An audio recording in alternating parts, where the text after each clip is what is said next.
figuring out how to place this.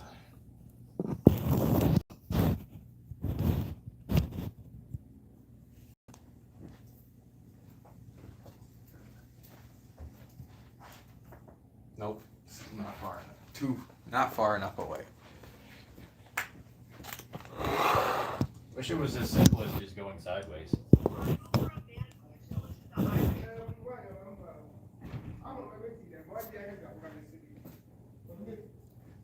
Or I wonder.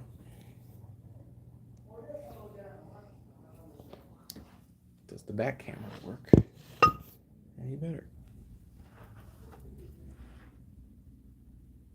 It used to be like right here.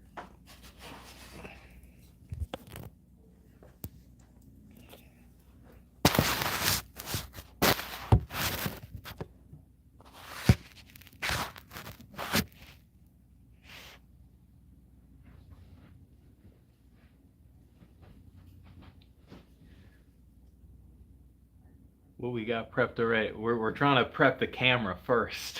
Yep. I'm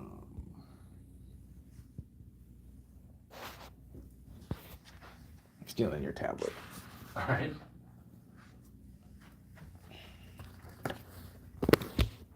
You were gonna.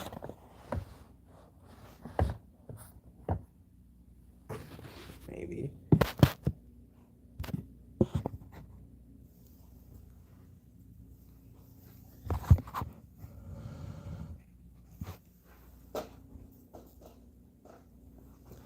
I think that'll work.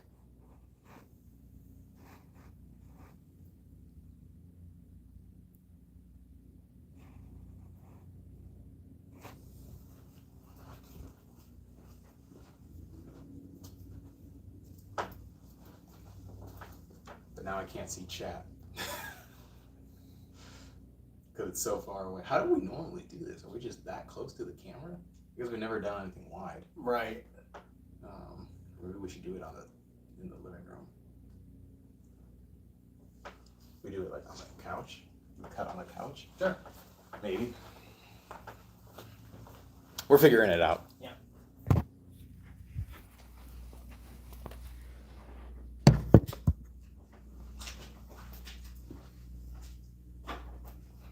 I think that just will look better, actually.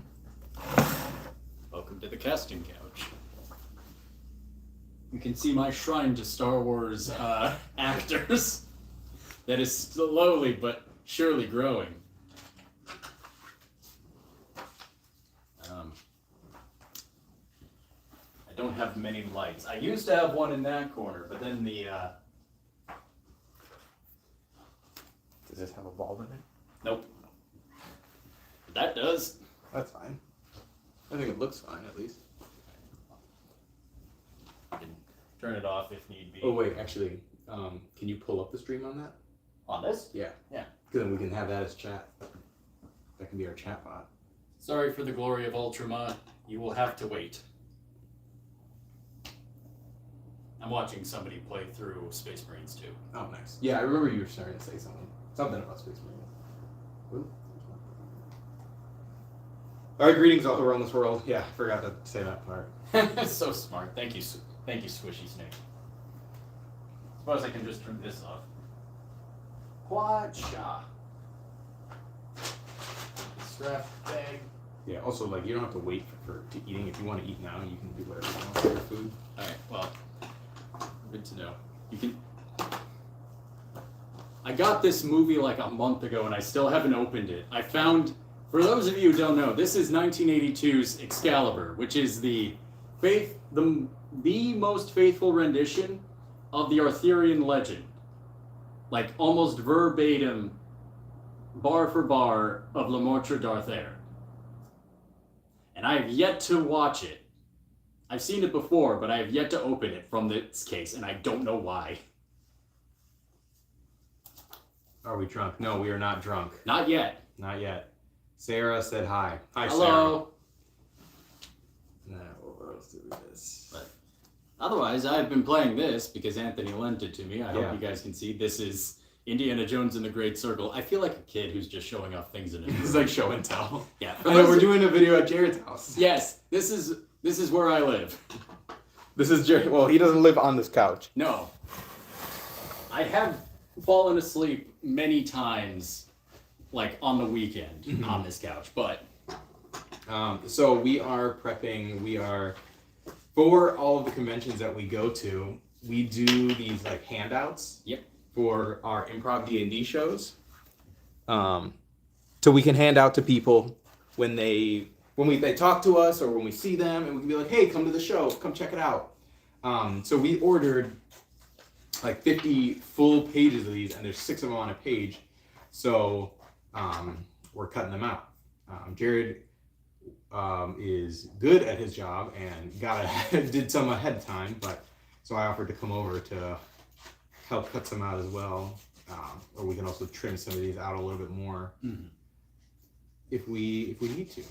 I'm doing them at 3 at a time for bulkage. And I do them 1 at a time because I'm worried about. Just for the rough cuts. Sure. Or actually, maybe that's what we do. You can do the rough cuts because you can do that faster, and I'll fine tune my cuts then. Sure. I got a bit overzealous yesterday and did over half of them. Because I am insane and bored. And we also got our, I forgot it's a little bit higher quality of a paper. It is thick. Our panel pitch worksheets. And the panel planning checklist. I'm going to put this in between us. Yeah, that's fine. You like the little gear that I put in the bottom? I saw that. Yeah. It's nice. That way, if anyone tries to just copy it or steal it, we got it. Yes, handouts. Did I say handouts? Did I say that? Probably. I don't know. Can I move this closer? Yeah.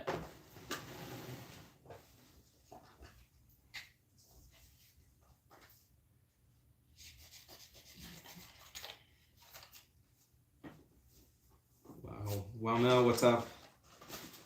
How's it going? Sammy says hi. Hi, Sammy. Hi, Sammy. You know, we are thriving You're out here. I haven't even offered you a drink. I am a terrible host. Oh, no, you're fine. I'm good right now. I brought a drink. I will get one eventually, though. Mm. Well, I stumbled across this. What do you mean stumbled? I thought you were subscribed. Yeah, don't you have notifications turned on? You should. You should be ringing that bell. Shouldn't you have the Discord be giving you notifications as well?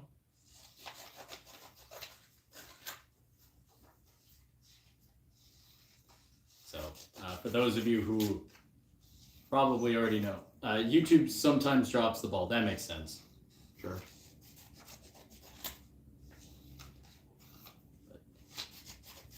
For those of you who may have been living under a rock, Markiplier is back making videos, and I'm so happy because he's going through Resident Evil. And I feel like that's the only way I can watch or enjoy that series. I watched him start playing, not Get Over It, but what was the other one? Baby Steps? Baby Steps, yeah. I was enjoying that. I love Mark. We stan the king of Five Nights at Freddy's in this house. How hyped are y'all for Amkey? How hyped are we about Amkey, y'all?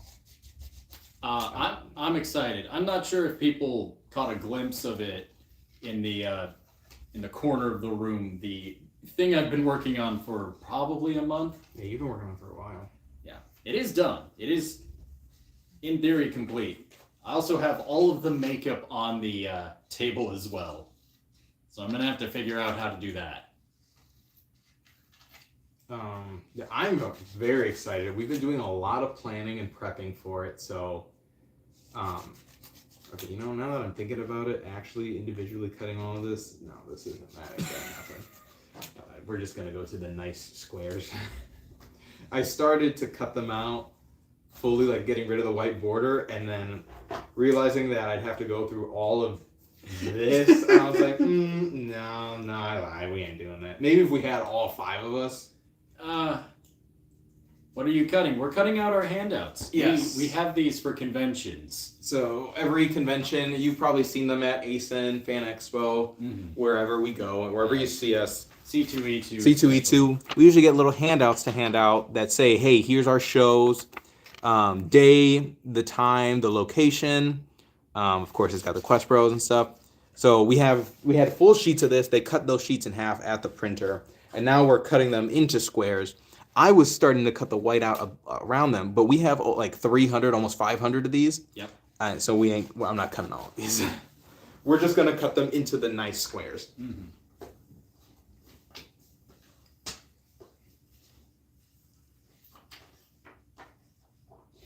Chop, guys. Yeah. So Amkey, I mean, I'm very excited about it. Yes. Just because of, well, not just because of the opportunity to be a main stage headlining program. I think this is a really big step for us. Mm-hmm. And I mean, I'm also just honored that Amkey is even seeing us.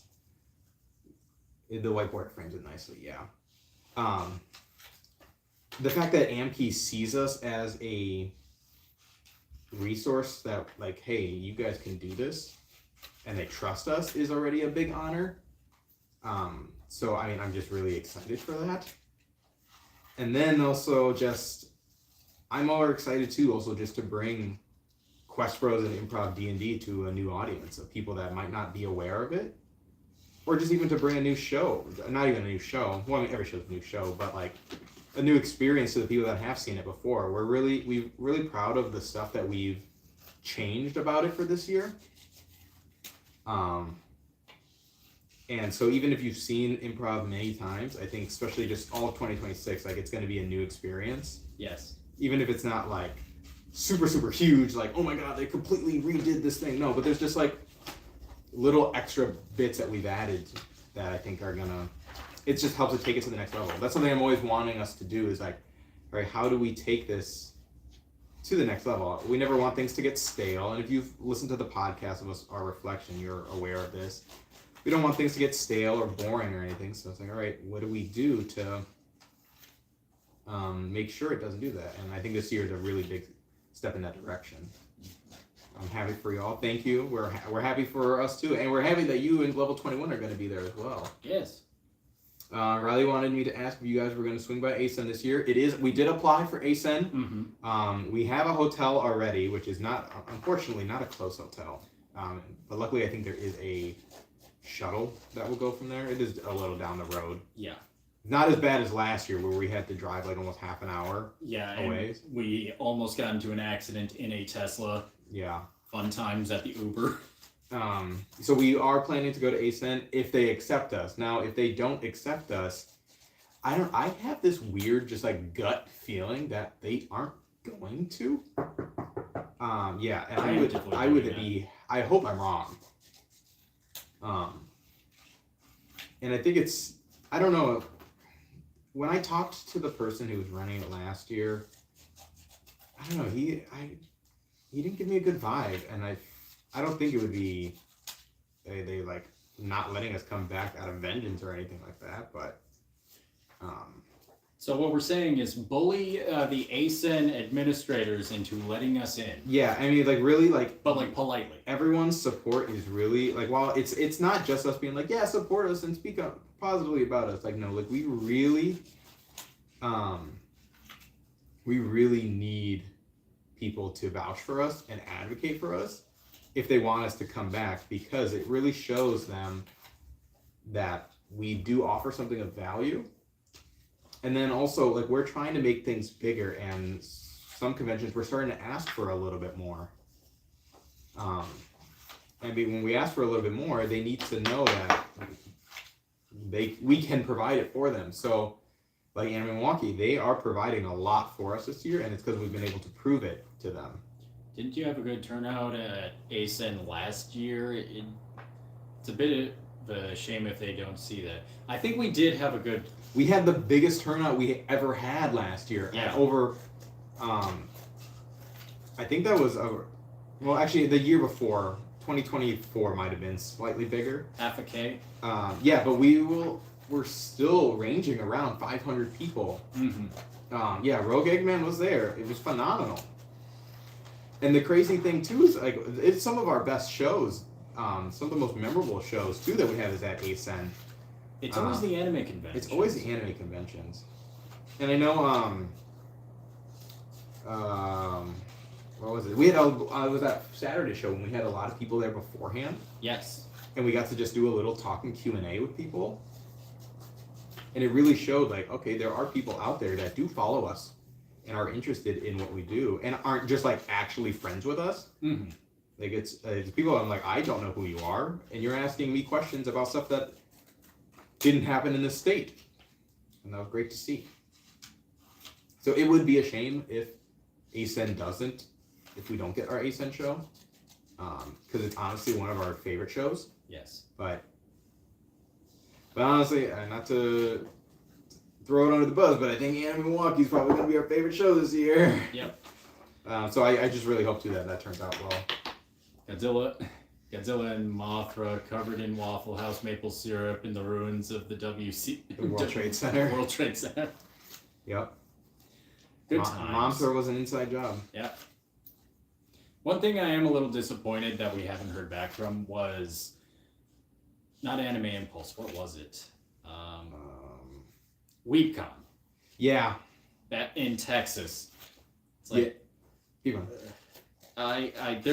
I keep getting notifications for it, and it's like I want to go. Let me in. Yeah. So let me in. For those who aren't aware, we did Anime Central, and from Anime Central, we got a connection with with WeebCon Indie.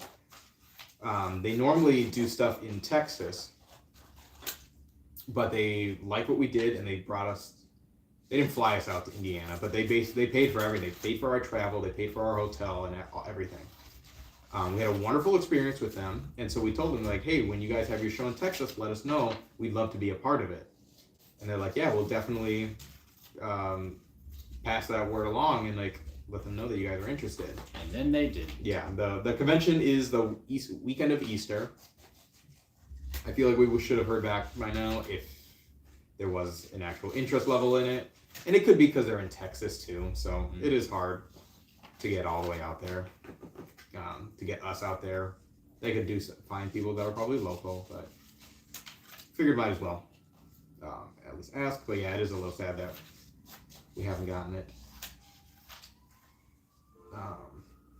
One kind of crazy thing with that convention, with WeebCon Texas, because it's Easter weekend, the convention center actually has a rule that you are not allowed to do any bunny costumes. You're not allowed to do bunny ears, any furry bunnies, right? Anything, any eggs, anything that could be Easter adjacent or related. You're not allowed to do, because I think there might be another convention going on that might be a religious convention. Oh, so they want to make sure that there's no confusion or disrespect or anything like that. It'd be kind of funny though. It would be kind of funny. No bunnies. No bunnies. Okay. Everything is bigger in Texas, including the wait time. Apparently. Yeah. Which is crazy too, because they were really good about it in Indiana. I mean, also we joked that when we went to WeebCon Indie, they told us about it like 2-3 weeks before. So it wouldn't be impossible if they told us like 2 or 3 weeks before to be like, hey, do you guys want to come out to Texas? But yeah, I think my mom would be a little bit upset if I had to cancel little Easter plans last minute like that.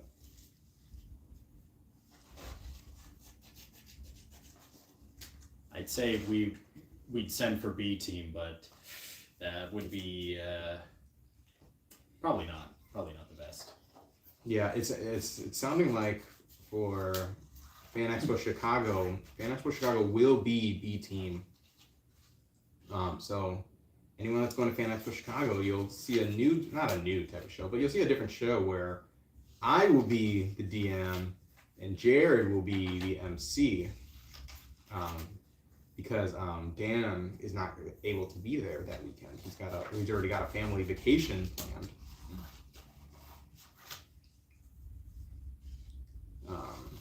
But also, we were trying to work with Fan Expo too to get some more accommodations. We've been with them since they started, and we've had some really good track record. But we've also had some bad experiences with them. So we tried to get some clarification, hopefully get those fixed. And that's what we're currently working on. But we tried to get some accommodations, kind of like we're getting with Anime Milwaukee, but it doesn't look like that's going to happen. So unfortunate, but we still want to go to Fan Expo. It's a good show, good people. A lot of I think our following started at Fan Expo. Yeah. So it's not really something that we want to walk away from. But hopefully next year we can get something more. But they did say they are willing to give us like some like better promotions and treating us as like featured panels instead of fan panels. So at the end of the day, that's all we want, because we're not fan panels anymore. We're not fan panelists anymore. We are an official company. Yeah, we're an official company, and we've moved beyond just being fan panels. You know, that's one thing I'm worried about for Anime Milwaukee is we do this. Yeah, we might have a great time. It might be good, but then they don't want us to come back as a main programming again.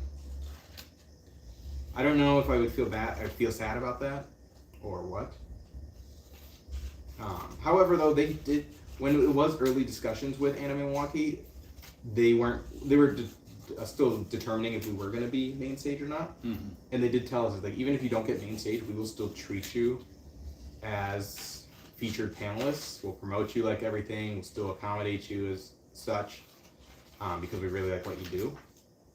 So I wonder, maybe that will happen next year. If we don't get main stage again, maybe we'll just be still featured panelists, which would still be fine. I think the reason they're doing it, not only because we have good camaraderie with them, we've been doing this for years at this convention, but also we are local. Yeah. So they really want to give us the star treatment, because they're like, oh, you guys are literally right down the road. Yeah, so then we also Yes, aren't asking for that much either, like some other groups might. Which might be why they chose us over someone else, which I want to know. Who did we beat out? Because they said it was between us and another group, or another panel. I want to know. I'm curious. The Team 4-Star Q&A panel. Be nuts.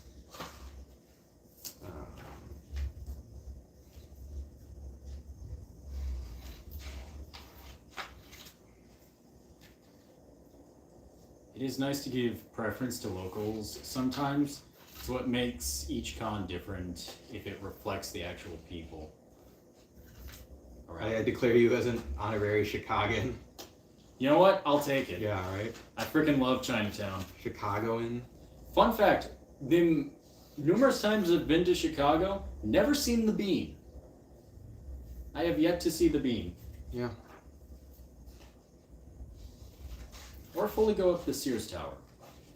I've only done the Sears Tower, or was it the Willis Tower now, or whatever it's called. I'm calling it the Sears Tower, I don't care. I did it once, many years ago. It's one of those things that I think you do it once and you're like, all right.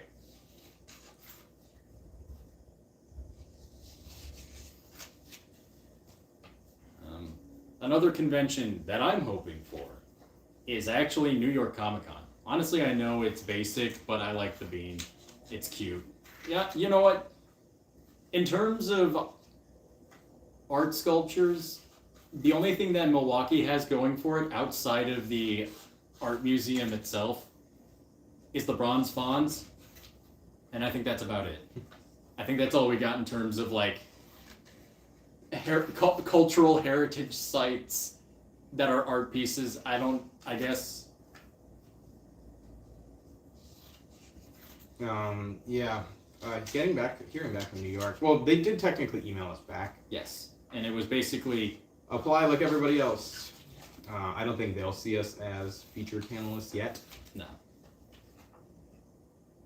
Hello. Hello. Welcome. I'm not even going to try and pronounce that username. Adi Patel. Yeah, Adi Patel. There you go. Well, now I can say it. Yes, let the white man try to pronounce the name. So yeah, I wonder. New York Comic Con is also run by the same people that do C2E2. Yes. So I'd hope that eventually, like, we could build enough of a relationship with C2E2 that they can see us and be like, oh yeah, you guys can come to New York Comic Con. What's we doing? We are cutting out handouts for the upcoming Framkey. Anime Milwaukee. Yes. Yeah, we've got these. Oh, you got them a lot faster than me. I am good at two things: seafaring and sweatshop work, apparently. Yeah, we had these bigger ones. They were full sheets like this. We cut them in half, and now we're cutting them into thirds. Singles. And you just gave me more. Yeah, I know. Oh, I was like, unless you're gonna do something else. See, this is why you gotta cut. You cut them 3x3s. I didn't trust myself to do multiple at a time. This I'm is just doing them one at a time. this is the power of craftsmanship. Usually, anytime I do that, they end up slipping out of my hand. It is a bit of a delicate process, but I do want us to make it to New York, because that's not only is that an untapped fan base. I've never been to New York. Yeah, I've never been to New York either, and I think it's there. New York Comic Con is close to like New York City, like the city, like Times Square. Mm-hmm. And so that's something too. I was like, oh well, we could apply, and I think we would get it. Yes. I don't think that would be an issue. The issue would be getting there. Yeah, the issue is getting there. And now it's like, all right, well, now we got to get there. And that's a lot of, I mean, the travel to there, and then also then the hotel for there. And who knows, maybe the hotel block is already up. So finding a hotel now would be too late. I don't know any of the research about it. And it's like, again, I like it like in Milwaukee. Be like, hey, we want a hotel and travel covered. Honestly, New York Comic Con, if you're watching this, I don't even care about the travel. I'll figure out the travel. Yes. You can cover the hotel and our tickets to the con. We'll figure everything else out. But also a little tricky too is like, while that would be our first time con, I would want to like explore it and check it out. But if we're getting that level of stuff, we probably have to do a little bit more work, and it wouldn't be as much enjoyable. Well, it'll be enjoyable, but we won't have as much playtime. Right. Who knows? Maybe we'll do it, and we'll be like, this is just C2E2, but in a different location. Just bigger.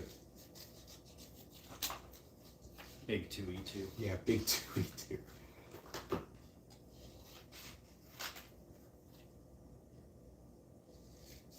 Chat, how are y'all doing? What is everyone else up to? Yes.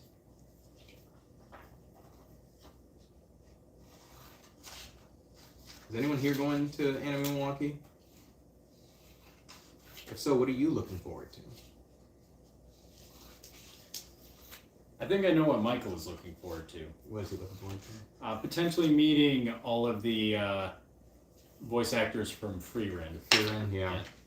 It's big con crunch time, so many little things to fix. Yeah. This is our con crunch, technically. I do not con crunch. I con prepare for everything. Yeah, I already packed my bag. So I've got my overnight bag. Technically not everyone is spending the night overnight. Yeah, that's why I'm not sure if I should pack a bag or not. Yeah.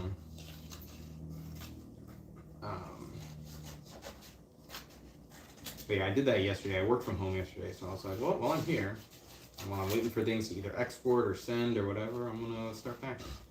Much like a kid, I normally don't crunch this bad, but my roomie wig took forever to arrive. That's fair.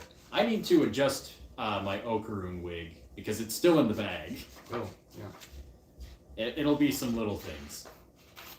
Also, this will be the first. No, it won't be the first. Technically, this will be the first costume I am doing that requires body paint. So it should be interesting. Gotta go see a movie.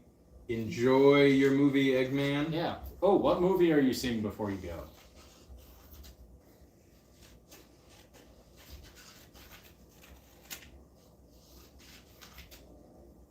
May not answer. Yeah, that's fine.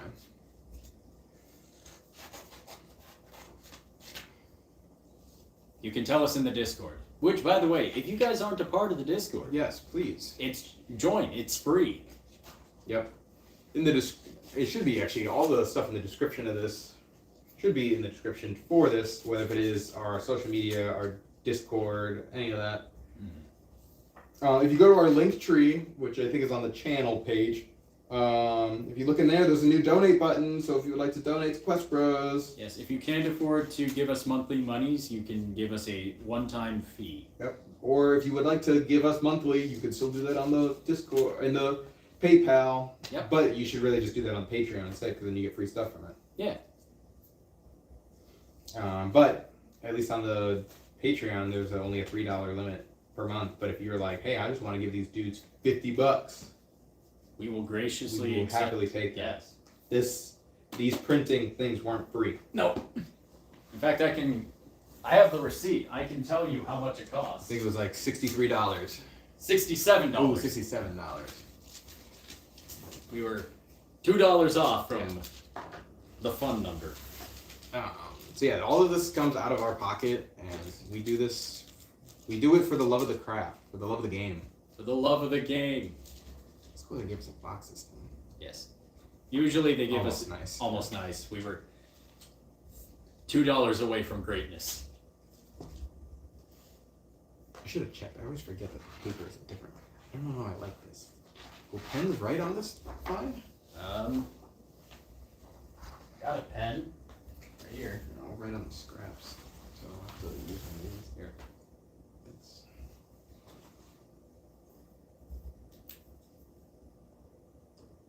Yeah, it does. Okay, no, it writes fine. I mean, honestly, it's good that it's not regular paper because the higher quality will make sure that it lasts longer. Yeah, that it won't fall apart or anything. Of course, it could be digitized. Yeah, I'm not great at it. I like the Amkeep panel lineup. I have a lot to check out when I'm there. About how big would you say the con is in comparison to something like Fan Expo or C2E2? So the convention center isn't as widespread as C2E2. It's maybe half the size of Yeah, C2E2, I mean, it always feels very, like, it is very focused on the artist alley and the vendor hall. That's what I always felt. And Milwaukee doesn't feel like it is as much. It feels more focused on the fans. Yeah, it feels very experience based, where they do a lot of workshops. There is stuff for K-pop dancing. There's stuff for building. There's stuff for kids, and then there is all the panels. I don't know. Things are also spread out very vertically too. Yeah. So I mean, if I were to take all of that and spread it out, I don't know. And especially with the new wing that they have opened, it's definitely more spread out. Yeah. But one thing that a lot of people don't know, that Amkey is actually a cultural convention technically. Yeah, they do bring people from the universities nearby to like do cultural seminars about Japanese culture or the history of Japan, or I think there's like one that is like the history of witches in Japan. I think so, yeah. Yeah, or just like something about, it might not be history, but it might just be witches in Japanese history or cultural. I know they have a kimono exhibit, one of those two. Yeah. Where they basically go through like the historical significance of kimono. They let you try on some of the garb. It's really fascinating. I wish I actually paid enough attention to sit through those. Yeah, right. How big would you say the con is? Maybe comparing it to Fan Expo. Well, like I said, it's about half the size of the McCormick Center, I'd say. Yeah. That's awesome. It is.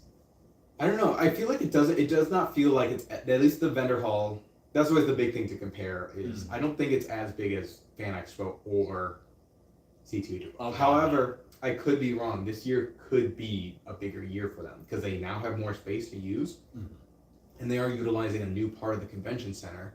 So it could be that it is on par with, because I've seen the map. They posted the map in the guidebook app. Yes. It could be on par with Fan Expo. It won't be as close to C2E2. Well, the problem with Fan Expo is they don't utilize that space as well as they should. Anime Central uses it so much better. ASIN does such a good job with that space. I love it. And yet somehow, they still are strapped for seating. Yeah. That's the only infuriating part. But then again, the gaming center also has like hundreds of seats. Yeah, the gaming center. That's for ASIN. Yeah, for ASIN. That's what I mean. One thing I do like about the gaming center for Amkey, they bring in a vendor that does gaming like through like every console from like Pong all the way up to the newest generation of things. So you can play anything from any generation of gaming. Yeah. Which is really cool. And I'm sorry, hallway person scared me. And they utilize so much space. Where all of the celebrities are too, that one never feels crowded. It's not like Fan Expo where everything is like so tight when you're trying to go through. That one is so spread out, which is really nice. And now it looks like this year they have like a food court. Finally. Yeah. Yes. So if you take the entire top floor where like the vendor hall is, one thin section is food court, one thin section is celebrities, one is the video game, and then like 3 sections is the vendor hall. So it'll be really nice. Fantastic. Yeah. Got to rewatch your Amkey vlog to hype myself up. Yeah. Yes. Honestly, I have to watch that too. But be aware that things are going to be laid out differently. Yes. And it only seems like for the better this year, though. I've been really studying that map to get a good idea where it is. It seems like everything in the south building on like the first floor, it might be all of like the offices and like the admin. The admin stuff. I think that might be the second floor instead. But then one of the floors of the 2 on the south building is full of like all like the workshop stuff or like the kid programming and stuff like that. There is also stuff in the hotel that is connected. I'm not sure what is over there, and I should check, but we're streaming on my phone, so I can't check right now. But I'll check.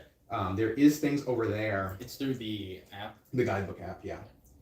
So if you're going to Amkey, get the guidebook app and download it now, so you can start planning and prepping for that. It's usually, I think, with stuff that's in the hotel is like the anime watch parties or like the theater, the manga library,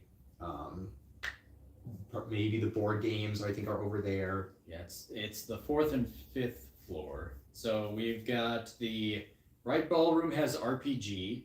Right ballroom C has crafts.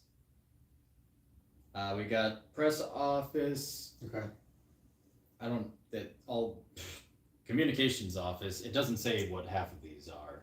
Okay, so those might just be offices, or they might be like additional panel rooms for smaller. Yes. That might be where like the cultural stuff is taking place. The Kilbourne has the voice acting workshops.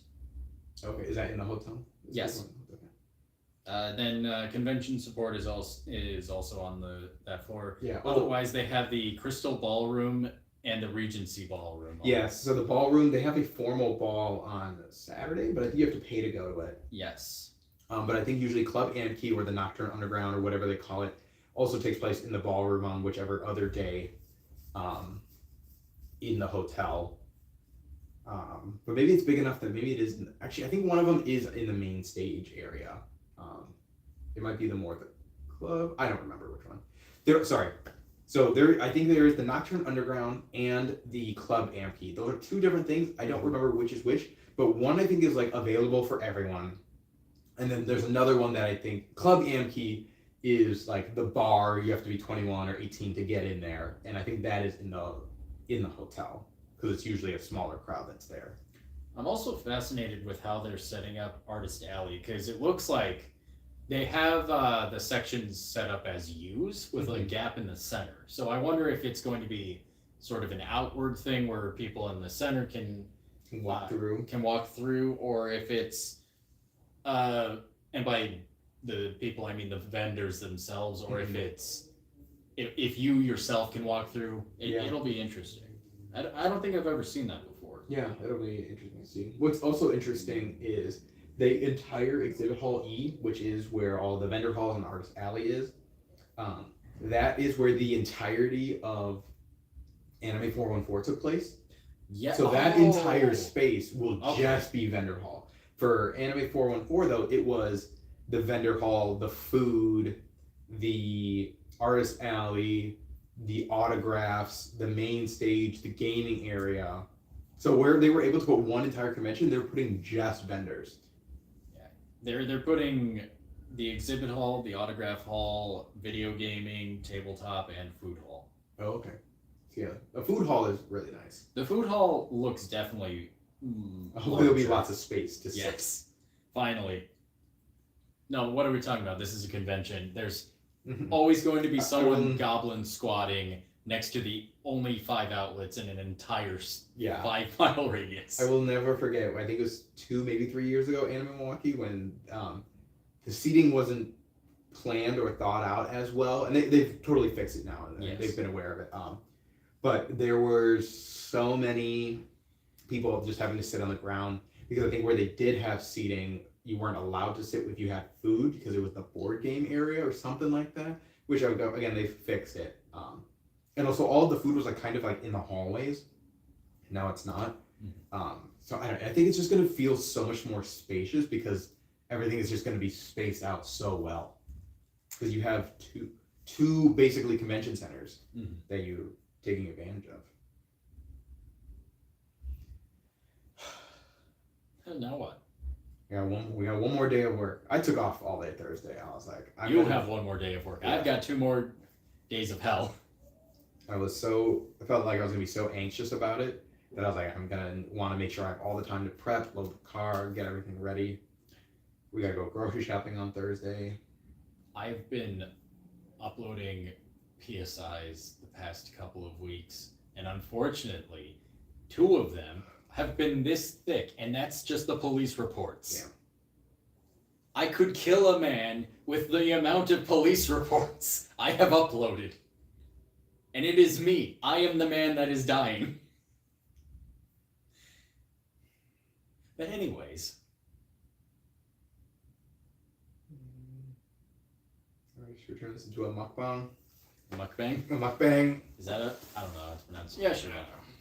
Gotta make my dinner. I'm gonna grab my food. Oh, I'll just bring this with. Oh, there's Space. What a sentence to walk in on. Hey, Space. We're talking about AMKey, and Space is going to be joining us at AMKey this year. It'll be the first convention with Space, so that'll be really cool. Yeah. I can show you guys the wall. Return the camera. There you go. Alright. Well, welcome to my crib, MTV. First, we have this beautiful embroidery thing created by my mother. It's of my favorite painting, The Wanderer Over a Sea of Fog. Then, of course, we have all of the Critical Role puzzles, because I am that much of a fucking nerd. Followed swiftly by Critical Role themselves.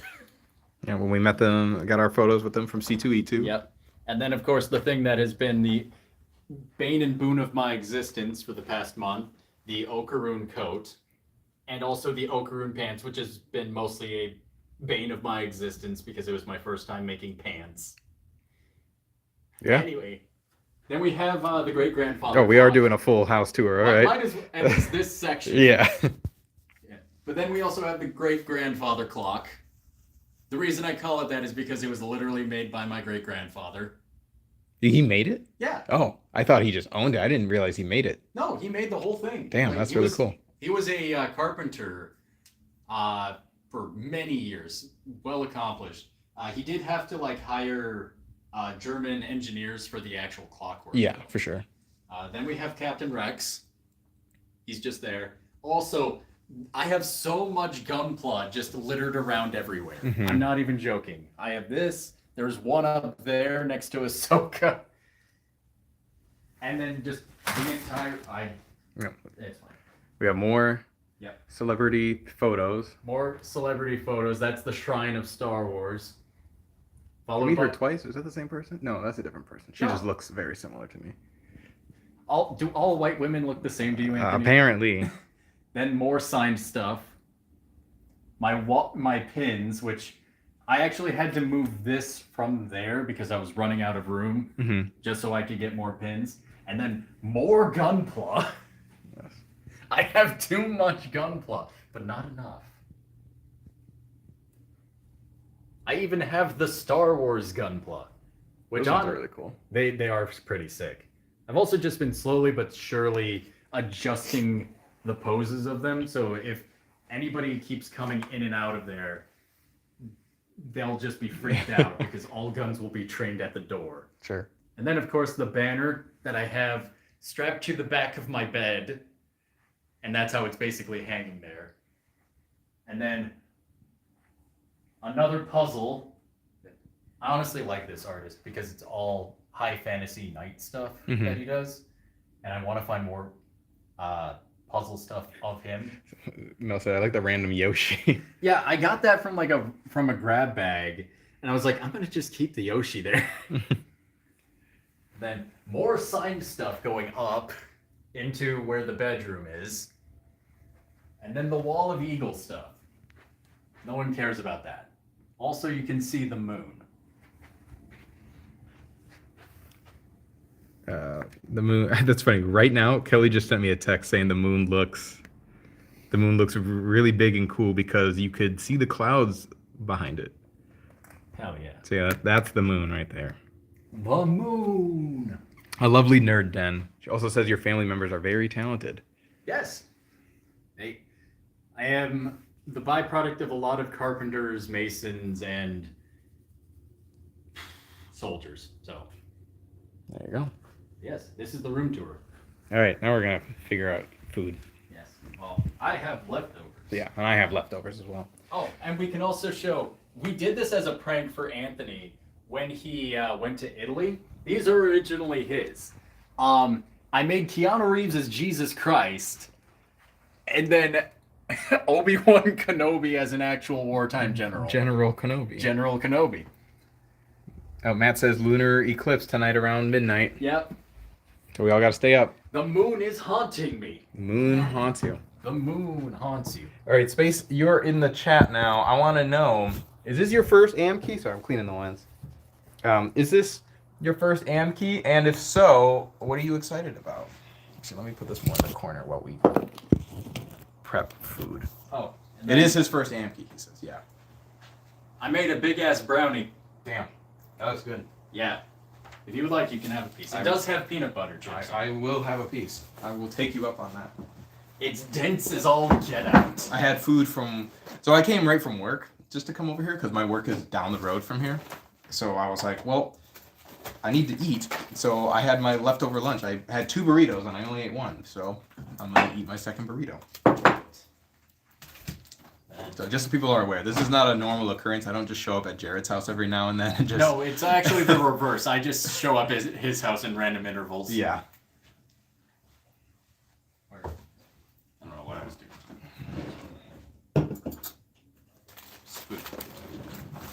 But Space, what are you most excited for Anime Milwaukee? It better be to see us. Mel says, share brownies with me? Question? Assuming they don't explode in the time before we see each other. Get out of there, mashed potatoes. There, you'll see them on Friday. Oh, that's true. Yeah, I'll bring them. Can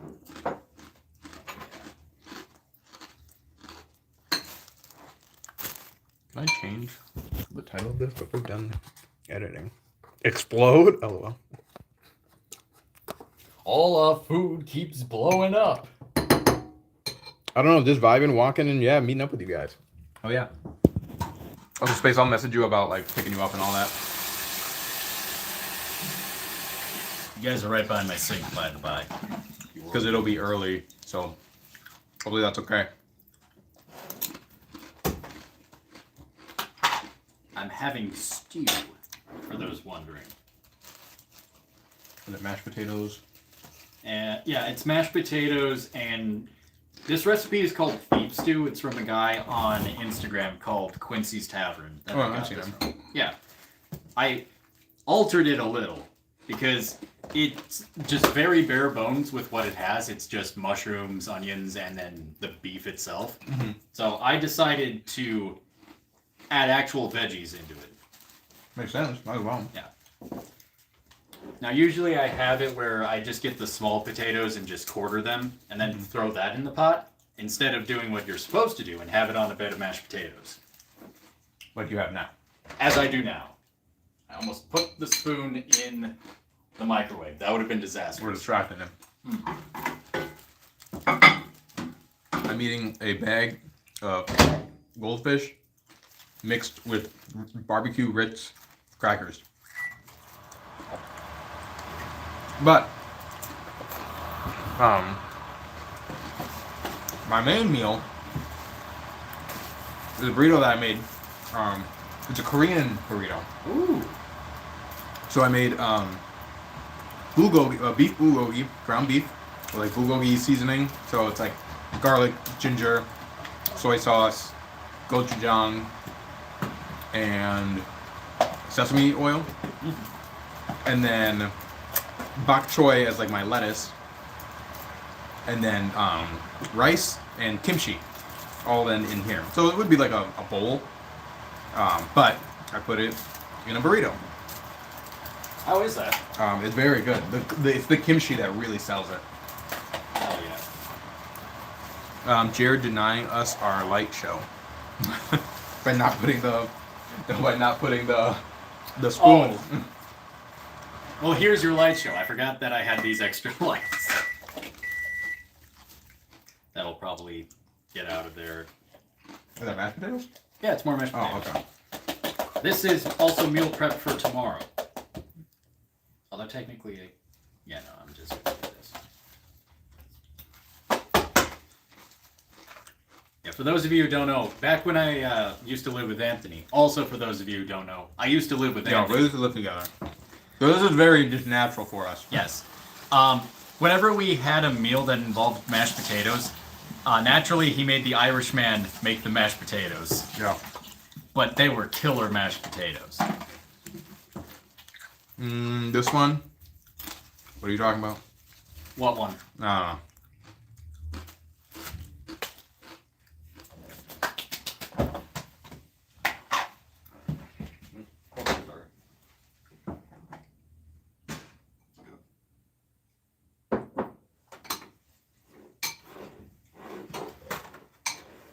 Need a paper towel. If we want a light show, I can throw this whole burrito in the tin foil. In the Please do microwave. not explode my my freaking microwave. Stop that for another 30 seconds.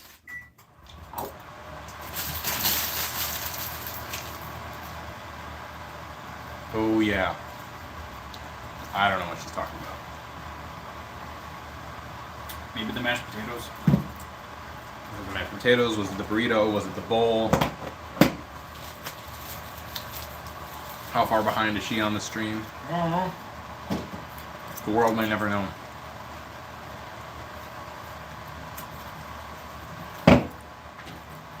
Could make things weird and pull out the the Gamer Subs shaker cup that I have. And that's up to you. I mean, for those of you who don't know, I drink Gamer Subs. Gamer Subs, if you're watching this, please sponsor us. I want us to have a flavor. Anthony wants us to do G Fuel. And I am vehemently against it. This will be our civil war. It'll be a bidding war between whomever wants us or wants to sponsor us. Yeah, I mean, at the end of the day, it's whoever comes down. Whoever wants to sponsor us, I'll just take it.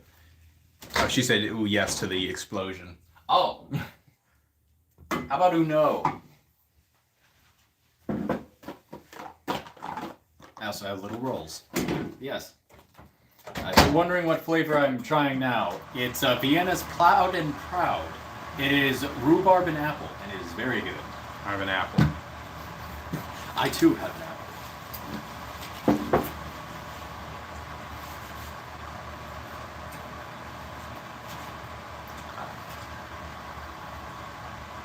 But anyway, I got a shaker cup. And I like this one because it's It's alien themed, and what they did at the top is they put it with glitter so it looks like stars. Alien as in like the movie Alien? Yeah, because the VTuber that this is based on, Tricky, debuted a new model that was basically her base model mixed with a xenomorph. Okay. And naturally, this is the vessel I drink water out of when I am at home because I don't want to get in trouble with HR. Fair enough. And have to explain what the hell a VTuber is to my coworkers. Can we eat on the couch? Yes. Okay. I'll just put this back. Unfortunately, I do not have trays. No, that's I'm not a true Midwesterner. That's fine. I do, however, have coasters. Because I'm not a heathen.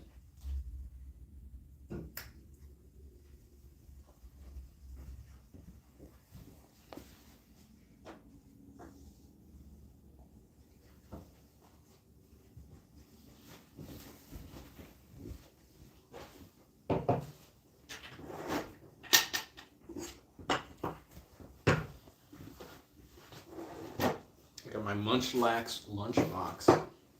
Munchlax, my favorite Pokemon, so I've got a Munchlax lunchbox. The Munchbox? The Munchbox. That doesn't sound. That sounds wrong. It sounds problematic. Sounds like a disaster waiting to happen. Yeah, right. We're eating off coasters, apparently. Welcome to the first ever. This is the first. I don't know. This might not be the first. Probably, it's the first official. The first official Quest Bros mukbang. I suppose I'll turn off the lights. There we go. To drink, I've got a Liquid Death blueberry buzzsaw flavored tea. Liquid Death, please sponsor us. I've reached out to you. I would like for you to respond. Please notice us, Senpai. A Honey Crisp apple. Flamin' Hot Cheetos. And a Rice Krispie treat. Damn, you really have like the... My mom packed my lunch, kind of lunch. I have beef stew and some rolls. You can make those rolls? No, No. they're from Pillsbury. Nice. I just add spices. Honey Crisp apples, please sponsor us. This is a Granny Smith household, actually.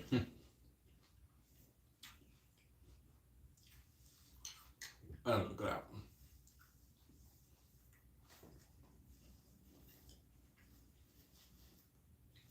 Alright, let's see how this burrito is still good the next day.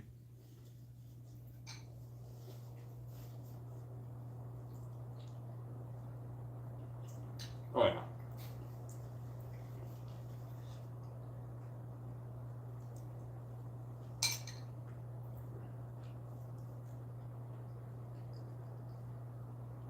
Cosmic Crisp or nothing. It's a Cosmic Crisp. Are you confusing a Cosmic Brownie and a... I had one of those with lunch today. Fucking brag about it. I'm kidding. I do love Cosmic Brownies. Red Delicious has joined the chat. Everyone, let us know your favorite apple. Nah, look it up. Am I gonna regret looking this up, Matt? Also, hi, Matt. Is that the next? Did they drop a new album, a new apple? New apple type just dropped.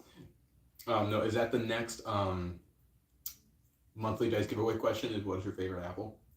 Oh my god, it is a real apple. Popular, firm, and juicy apple variety developed at Washington State University that is a cross between a Honeycrisp and Enterprise apple. The University of Washington State made an apple? This is like that one voice line where it's like, apparently, a lemon is not naturally occurring and is instead made by crossbreeding a bitter orange and a citron, which means life never gave us lemons. We invented it all by ourselves. Apparently Washington State is just bored, so they're making new apples. What if it is a cross between a Honeycrisp? Then I mean, I like a Honeycrisp, so now I gotta try it. Is it a better Honeycrisp? Maybe. Road trip to Washington.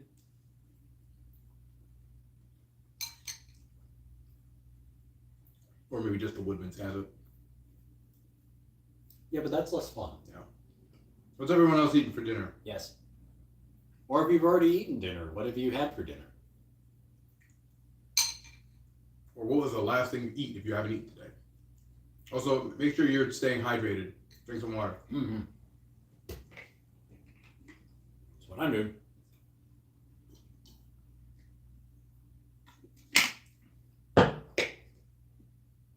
No, I've been struggling to make rice to the point where I'm just gonna have to get a rice cooker. Mm-hmm. I used to know how to make it, and I make it fine all the time. Dinner is a cosmic crisp apple, but not fantastic. But I don't know why I've been struggling so much to make rice, and I think it's because I do something different, something wrong differently every time. Where before it was I didn't have enough water, or then I had too much water, or then I would be making the rice, it would boil, and then right when it boiled, you bring it down, bring it low, and I would leave it boiling for too long, so the water, too much of the water would go away, and then the rice wouldn't absorb it. And then, or I would put a lid on it after I put it low, so then again, too much water evaporated, or too much of the moisture evaporated out of it, so it's too many factors, and I think I'm just gonna have to get a rice cooker. I think you're accidentally making peg-out and you're not even realizing it. Right? Matt is a cosmic crisp seller. It seems like it. Wait a minute. That's not Matt. Takes off mask. I know it. It's the state of Washington University. Quest Bros is now sponsored by Cosmic Crisp Apples. I thought you were going to say we were sponsored by the state of Washington. That'd be funny. Can't even get sponsored by the state. Our own state. The state that we're businessed in, licensed in. Now we have to go like halfway across the country. Yo, kimchi slaps so hard. I didn't know about kimchi for about 4 years, until like 4 or 5 years ago. I think Kelly put me on it. And then I had it. The first time I had it, I couldn't stop thinking about it after it. So then we would just go out for Korean again. And then we went to, I don't remember where we went. I think we went to like an Asian grocery store. And then I got it. But then because I had it available to me at all times, I didn't want it anymore. Like I was suffering from success basically at that point. I get you. But then now we went back to an Asian grocery store. I hadn't had it for a while. Let me go back. The one that we did buy the first time, I never finished it. It just ended up going bad. But now the one that we do have, we finished it. This was the last of it. Actually, I think this is lacking kimchi because I didn't have enough to put in here. I am pretty big on kimchi. So is my grandfather, which is always a fact that surprises me. So in conclusion, I need more kimchi. Yeah.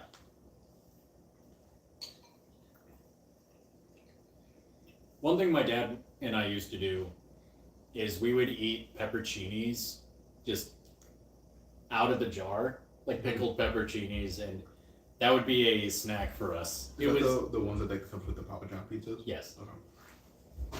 But like they would be cold, they would be crisp, and they would be so spicy, but they would be phenomenal. That sounds good. I'm a spice fan. I enjoy a good spice. Do you have a spice? Do you know what like your spice tolerance is? Or like I know that's like you don't mind have a way to actually measure it, but like how far do you think you can go? That is a good question, Mega Man. Do you watch Hot Ones? Have you seen Hot Ones? Yeah, I've seen a few. Do you think you can get through the whole thing? Probably not. No. I'd probably make it halfway. It'd honestly be good for me because spicy food has natural capsaicin, which is good for the gut, which is ironic because of what it does to your gut. Yeah. But that's all mainly because of the vinegar. True. Well, and it might be fine because I think a lot of the Hot Ones sauces, they're not all vinegar based. Oh. Which, because I think once you get to a certain point, like vinegar just isn't doing anything anyways. But I always wondered how far I could get. I think I could get through the whole thing. I will be in pain, I will complain, and I think I will just get to the point where I will just have to power through it, just like most of the celebrities do. But I don't think I'll get through it like cleanly. I think I'll get halfway, and I'll be fine. I think it's then once I get to like that 7 and 8. Everyone always dies at the bomb, but I think I could get through a good amount. I think two of my favorite reactions from Hot Ones is Shaq's reaction, where he's eating it and he's like, ooh, ooh. And then, of course, Idris Elba, who's just dying. He's just like, oh, what the fuck was that? I liked Pedro Pascal's. I think it's right at the end where he's like talking to the camera and he's like, my face is burning. And then he turns around to the camera that's behind him. He's like, you should know this too. And then just continues to talk. One of the most interesting interviews I've seen is, I think it was Pedro Pascal and Diego Luna just talking about Star Wars.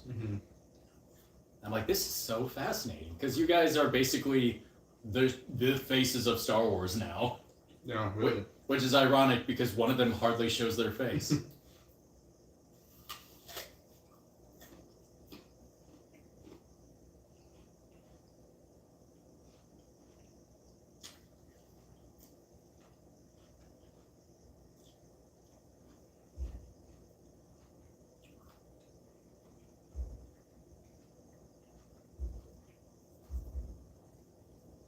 I'm trying to think, what other things do I have to prep for Amity? I think I got most things done. Iron your shirt? No, I think my shirts are good. Or at least everything else is packed already, so no point of ironing it. I'll iron it later. I basically have all of my... I gotta pack my my one Persona card that I'm gonna get autographed. Who do you need signed? Haru. Oh, that's right. This is the only signature I need. Well, not need. Well, at Amity, that's the only signature, or like the person I know. Yes, as you probably saw in the room tour, I do have Haru signed. I think that's the first one I ever got signed. Really? Well, like autograph? Yeah, from us like traveling at conventions. Yeah, because that was I know what con that was. That was Magic. Anime Magic, yeah. The first Anime Magic we ever did. Otherwise, the first thing that I ever got signed was the Billy Boyd poster, and that was when my dad and I went to Madison Comic-Con. That's what I thought was gonna be your first one. Yeah. And that was the first time I ever cosplayed as Snake. And my dad, God bless him, he did a closet cosplay of John Hammond from Jurassic Park. And it was just him in the hat. So he would be like, I own an island off the coast of Costa Rica. And it's like, Dad, I'm sure you do. I'm sure you do, buddy. I know you do, Dad. Here's hoping people understand that reference. And when he said that to Billy Boyd, he just lit up. It was honestly hilarious. Chat, do you guys remember, for those who've been to a convention, what was the first, do you remember the first thing you ever got autographed or signed or anything? Mine was, I think it might have been that same convention. I think we just went on different days. Or if it wasn't that same one, it might have been different years. It might have been like Wizard World Madison. But it was Super Mario, the voice of Super Mario, Charles Martinet. It was the first signature I ever got. And I think it was also the first time I really went to a convention. No, it wasn't the first time. It was the second time I'd been to a convention. And yeah, I got that signed, and I think it was, and I was dressed as the wacky waving inflatable arm flailing 2-man. Oh God, I remember that one. That was my first cosplay I ever did, and it was at the second con I ever went to. And the Charles Martinet, the voice of Super Mario, posted me on his Instagram while I was in there. I was just like posting it, waving, and he was like, "Woo! Come to Madison Comic Con, woo!" or something like that. I have it saved on my Instagram account too from when he posted it, so I'll always remember it. And I know I can find it. So if anyone's looking for it, let me know. I'll send it to you. You can't say you own an island nowadays. Ooh, it was somewhat okay back when that movie came out. I think it was my Panther mask from Erica Harletcher. At least that was the first one I got in person. Okay. She was tricky for me. I didn't get her autograph until last year at Anime 414. Dude, I had not seen her at anything.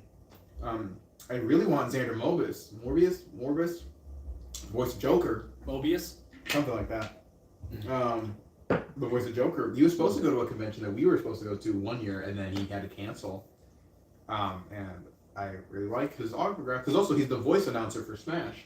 Oh, yeah. So would you get him to sign the world or just the Joker? I think it would be the world. Because I looked into it and I was trying to figure it out. Yeah, I think it's the world. Or for the JoJo fans, the Worldo.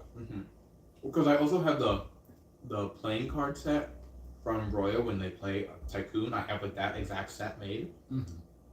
So I also thought about having him sign that Joker. You could also have him sign the mask. Yeah, and I also have a Joker mask. I could have him sign that. I have a lot of things, but But freaking brag about it. But I'm getting all the tarot cards from Persona 5, so that one I'm gonna get. So I think all I'm missing is Joker, Haru, and fucking Matt Mercer. Those are the only 3 Phantom Thieves I'm missing. Okay, because I was thinking, like, who else would you be missing? The Get Smoked Kid, the Shogi Girl, The gun guy. the Gun Guy. Who does come to conventions a lot, but he does something. He's either in JJK or he's in a really popular anime right now. So his line is always super long, and because it wasn't a Phantom Thief, I'm always like, nah. If it's short or shorter, I'd get it, but it's never been anything where I'm like, yeah. Did you get Dr. Mommy? No. Damn. I haven't found. I don't think I've seen her at a convention. I have to double check. I'm trying to think. Is there any other? I like how I can say that and he immediately knows who I'm talking about. Are there any of the what are the non-Phantom Thieves have I got? I've gotten Sei, the detective, because she's also the voice of Urbosa. Right. And then I got Mishima, because that is also the voice of Rivali. Mishima, are you okay? Did you know we're the Phantom Thieves?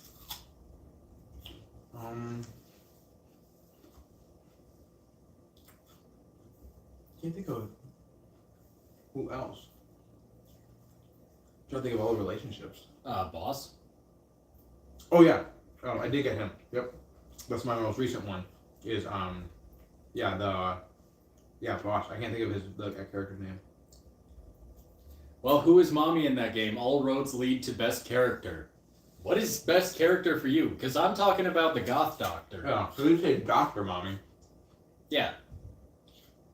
Yeah, we got Dr. Mommy, Lawyer Mommy, Teacher Mommy. Same. I'm not counting the news reporter. She's a terrible confidant. Yeah. Literally the worst. I'd also have to figure out the voice of the mayor. Oh. I never did his thing, but I'll still get a signature. Oh, right. Oh, the politician. Yeah, the politician. I think he was running for mayor or something like that. Japanese Bernie Sanders. There has been a couple other people that I almost got signatures for, like but I didn't have a card for the voice of the big boss dude in Persona 5. Oh, the Howie Mandel looking dude. Yes. I almost got his signature, but Bald. What is it with that game and just having villains that are bald or in a car? yeah, that's what you gotta be. speaking of Big Boss, I'm not sure if you guys saw it, but I do have a signed poster of Big Boss from Phantom Pain, Metal Gear Solid Phantom Pain. I also have the other Big Boss, which is David Hayter, up there. So I have two Big Bosses. And if you're wondering why there are two, there's a lore reason for that, and there's also a voice acting reason for that. Which one would you prefer? Because, boy howdy, I only have time for one. Actually, no, the voice acting one is shorter. Literally, Kojima wanted to shift from David Hayter as the voice actor for Snake for a while, and when he was developing Ground Zero, Phantom Pain, like those games, he wanted an older sounding Snake, which is where he got Kiefer Sutherland. And if you know Kiefer Sutherland, he is a big actor, especially during the 90s. Oh, that name sounds very familiar. If you ever saw Lost Boys, he was in that. Okay. I could also pull up his IMDb. But so do you still need his signature? Kiefer? Yeah. No, that's that Big is that Boss. one. Okay. Yeah, that's that Big Boss. And let me tell you, the amount of people who were in line for Kiefer Sutherland for Big Boss was surprisingly more than I was expecting, because everyone else was just there for Lost Boys. Apparently he's British Canadian. I did not know this. 24 is another thing he was in. Okay. Oh, and A Few Good... Oh, yeah, he was in A Few Good Men. I should know this. It's one of my favorite movies.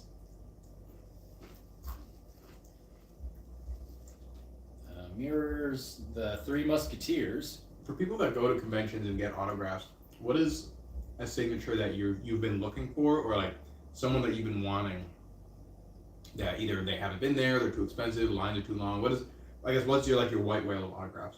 Matt Mercer. Besides Matt Mercer, I feel like people are going to say that. It just the screen lights up. It's just Matthew C. Mercer. Ooh. I think mine would be Xander Mobus.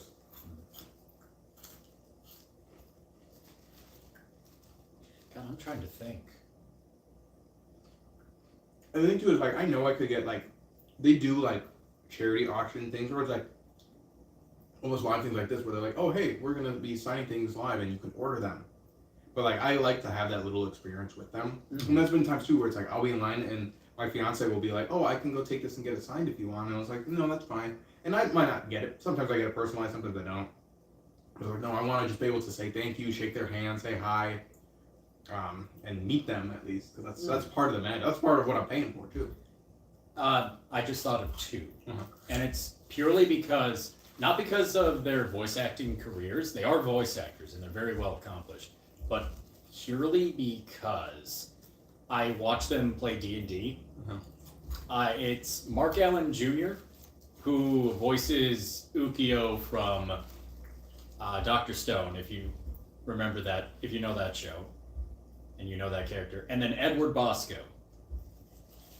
I don't know exactly what else he has done. I know he was the original voice of Alistair in Has Been Hotel before they moved to Amazon.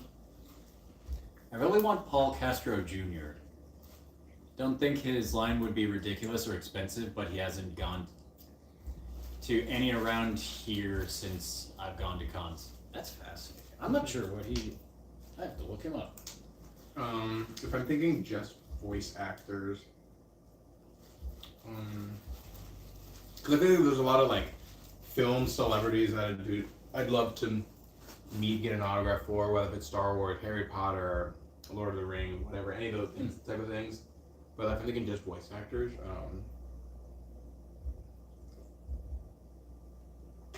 I had one, I lost it. It's been a few things. I forgot what I was going to say.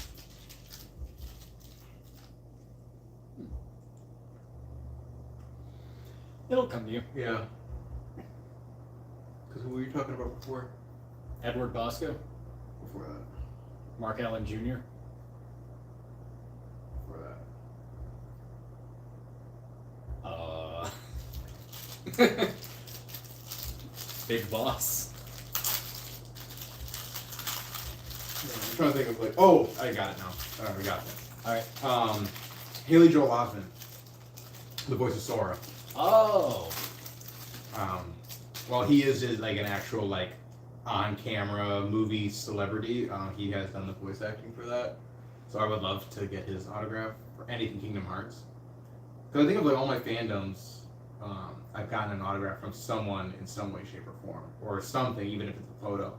So like I got my D&D stuff, I got my Critical Role photos, and I met Robbie Damon, but also is my Persona stuff. I got all my Persona things signed. I haven't gotten anything Zelda signed, but I've at least like gone with my fiance for things, so like I still have to kind of experience it. I did get a photo with Patricia Somerset, Right. they said, because she was doing, not up there, it's in my phone. Oh. Trust me, bro. Because a friend of mine, huge Zelda fan, wanted me to get them a signature from Patricia. And I was like, yeah, I'll do it. And they paid me and everything, so it was like no skin off my back. And they're like, I'm running a deal where you can also get like a photo with me. And I was like, yeah, okay. Yeah, Why not? I'm already here. I already waited for it. Yeah. And it's not that much. Yeah, that'd be cool. Yeah, any Kingdom Hearts. So I've also always wanted Quentin Flynn. He's the voice of Roxas. He also does a bunch of other voices. But I'm surprised you haven't mentioned the person who sings "Simple and Clean." oh yeah, that'd be cool. Especially because Anime Central. What I like about Anime Central, they always get like not celebrity musicians, but they get like famous like Japanese musicians usually to show up. Yeah. So it wasn't. I don't think it was last year. I think it was 2 years ago. They had Lotus Juice from Persona 3. Oh, There's like all the Persona 3 music. If they got Lynn, the girl from Persona 5, that'd be crazy. Because then you can get your album signed. Oh god, yeah. But yeah, if they had the Kingdom Hearts 3, or not 3, she does all of them. The girl from Kingdom Hearts. I can't think of the name off the top of my head, but if I see it, I know it. And I'd have her sign. I've got the albums for Kingdom Hearts as well. Mm-hmm. One actress I would love to meet, Sigourney Weaver. Mm-hmm. Ridley? Yes, she's Ridley in the Alien franchise, and I love those movies because it's one of those horror franchises that I can actually watch and get through without being too terrified, because it's sci-fi set way far into the future and far away. So it's like, oh, I know this isn't going to happen in my lifetime because I'll be dead. Because it takes place in the year 21 whatever. Which is why Star Wars sucks, because it's a long time ago. But somehow in the future, like at the same time. Look, it's a different galaxy. Like, it's a galaxy far, far away. They got different tech out there. I like how anytime we have a discussion within the group about Star Wars, and someone starts to argue about some type of mechanic of it, or something doesn't make sense, if it's the politics, if it's the technology, whatever, and then I always just come in and I'm like, yeah, remember, long time ago, galaxy far, far away, and everyone's like, shit, you're right. Light years and stuff, you know? Yeah. Yeah. I thought you were going to say every time we bring up Star Wars, it's one of those things where we have to, like, make fun of Dan for being an Empire apologist. Like, he is so vehemently, like, against them destroying the Death Star, and I'm just like, buddy, it was destroying planets and causing genocides. I haven't seen y'all in a long time. You play the new Resident Evil? No, but I was talking about that earlier. Welcome. Also, hi, welcome.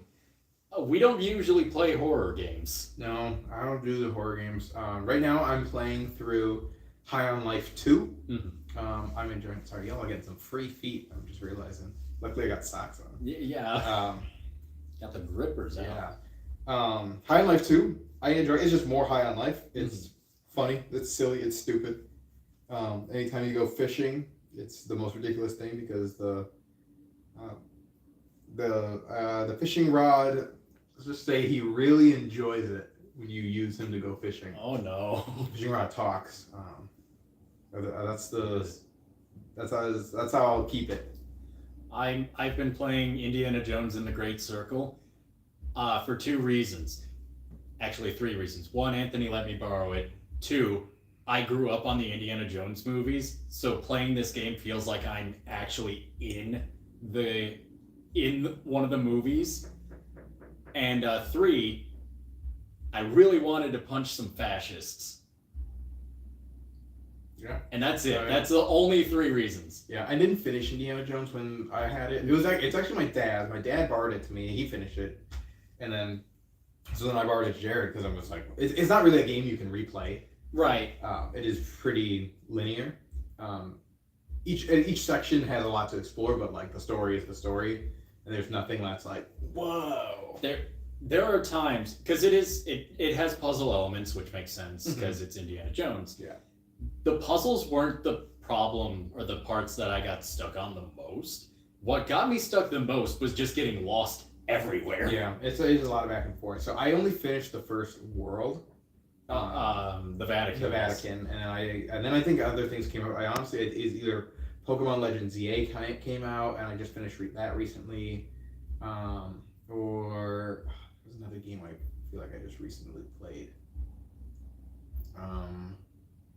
I have to look at my list. Every year I have a whiteboard at my house, and my fiance and we fill out what we're currently playing, what we are playing in the future, and then what we did play for the year. So my goal is usually to do a game a month, and I'm on track for that. I finished Super Mario Galaxy 2 in January.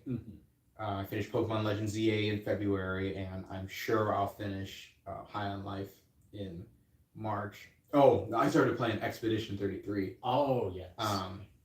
But then I knew that was going to be a very heavy, long game. So I'm like, all right, I'm going to come back to that. I'm going to play High on Life 2 first because it's stupid, it's silly, it's going to be fast. And then I'll really get into Expedition. But yeah, I think that's where I stopped Indiana Jones. There might have been another game in between. It was Ghosts of Yote. That's what it was. That's why I stopped. Because I loved Ghost of Tsushima, so I was like, I gotta play Ghost of Yote. I did start playing No Man's Sky, and then have not picked it up since. And that's about the extent of No Man's Sky. I was enjoying it, but unfortunately I spawned on a planet that was just what I like to call radioactive. Well, and I think No Man's Sky is one of those games where you have to play with people to really get a lot of enjoyment out of it. Yeah, and... Yeah, if there's no one to play it with, it just feels empty. Yeah, it can be empty, because there's so much just about exploration. But also, I'm weird when it comes to playing video games on, like, because I have a gaming laptop. The problem I have is, I think it's because as a kid, my mom forced me to play Math Blasters on the computer. So that just kind of brings me back to being forced to play Math Blasters and just learn stuff on a laptop. Because on an actual PC, I could play games. Yeah.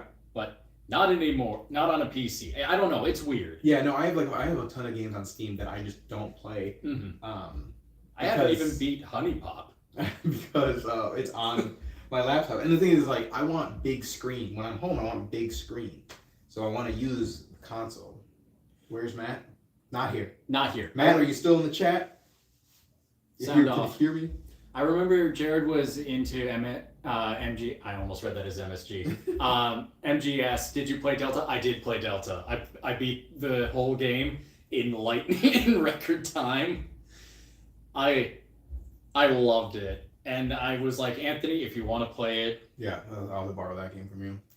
Especially if you go the modern control scheme instead of the classic. Sure. Purely because it's got more quality of life things. It makes it easier. And I think that'll be a good thing for me is I never played the originals, so I think that'll just be fine. It'll just be a good stealth hop game. Yeah, one of my games in my future log. Well, I got the Persona 3 DLC, which has been on my log for a while. I bought it and started it, and then just stopped because something else came up or a better game came out. But then I know about Assassin's Creed Shadows. Is my next big one that I'm going to do after Expedition, because I had it actually before Ghost of Yote, but I knew again I was going to drop it for Yote, but I couldn't play Yote and then Shadows because I didn't want to play 2 Japanese style games also when I know Yote is going to be a better game than Yes. Assassin's Creed. So I'm like, all right, let me buffer it with some other games first before I get to it. Also, when you think about it, they're both structured basically the same. It's a revenge mission. You're going after all these different people, and then you find out there's a big twist, and then I forgot where my train of thought was going, but you knew where I was. I don't think there was a big twist in Yote. Oh, well then never mind. Which I think was good. There was a kind of a twist in Toshima. I like the story, I think, of Toshima better though, but the game mechanics and like the weapons I like better in Yote. One thing I am looking forward to is the Metal Gear Collection Volume 2, because that has MGS4. It's finally off of the PS3. It's free. And also, it's got Peace Walker, which is one of the best fucking stories. Sorry, Ground Zeroes. Everyone forgot about you. You have been relegated to the PSP. Space, I saw your message and I'm not your chat and I'm not saying it. Neither am I. I've fallen for that before. What games are you? I don't have a Switch 2. I have a Switch too. What game am I waiting for to play to see? A new Switch Zelda. 2? Oh yeah, a new Zelda. I mean, the 40th anniversary technically already passed, but They're gonna wait until June. yeah. I mean, Mario Day is next week, so I wonder if they'll announce anything for that. I played Donkey Kong Bonanza. I loved it. Mm-hmm. 100% of that. I played through Mario Kart World. It was fine. I enjoyed Mario Kart World. Yeah, I liked it. But it was like once I played it, I was like, all right, I'm done. Yeah, it's Mario Kart. Yeah.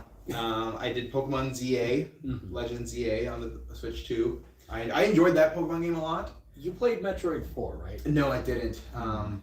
I played a demo of it at like Target or Walmart just while I was waiting for something. And I was like, okay, this is kind of cool. And then as I started like seeing the reviews and looking at it, and I was like, I don't think I would. Like the fact that you have to pay to have music in the overworld. Oh, come on. You have to buy the. It's in the amiibo. It's in the amiibo. And I know I have a way to. Nintendo ninjas don't come after me. I know how to get some bootleg amiibos, and as in like I can like print them on little stickers and then have an amiibo just by using my phone. Yeah, the amiibo communal wafers. Yeah. So I could do it, but I was like, really? That's a thing? And then looking at the gameplay too, it's like, What game is this? Metroid Prime 4. yeah, we're talking, yeah. I So it's just a disappointment. And the thing, I never heard anything about it. Once it came out and people didn't talk about it. And yeah, is it bad that I base off my games of how the public perceives it? Yeah, Yes. I mean, I should just play the game if I want to play the game. And sometimes I will. Like High and Light, I had heard nobody talk about it, but I'm just going to play it. But when it is a game that I'm not familiar with, or it's a new series, I mean, it's a fourth in a series, so I don't know anything about it. So it's like, is this a one to get into? If not many people are talking about it, then I don't see it. we have a list of potential videos that we want to do, and a lot of these long form games we want to relegate more towards live streaming, and then we just upload like the rest of the highlights. The problem is getting together and allocating enough time for that. Yeah, especially when we're so busy with all these conventions we're going to. All these cons, giveaways, real jobs. Yeah, real jobs, doing our giveaways, because I so badly want him to play MGS3 for the channel, but I want it to be completely blind. Sure. I know you're not a big fan of doing that. I'm fine with it. So I've got a philosophy for. There's a lot of games I would love to stream. Like I would have loved to stream Ghost of Yote as I played it. But the thing is, when I play games for the first time, I'm usually so engrossed in it, and I'm watching it. I'm just absorbing it. I don't talk through it, and I don't want to be talking over things or anything like that. So I want to be able to appreciate the game. So that's why I don't like to stream it. But there are some games, like probably like MGS3, which I would be fine doing that because it's not a game that I've been super excited, looking forward to, and I've been waiting for so long for, like Ghost of Yote, or if there was a new God of War or something like that. Like High on Life, that one I could have easily just been streaming. So games like that I'd be fine with.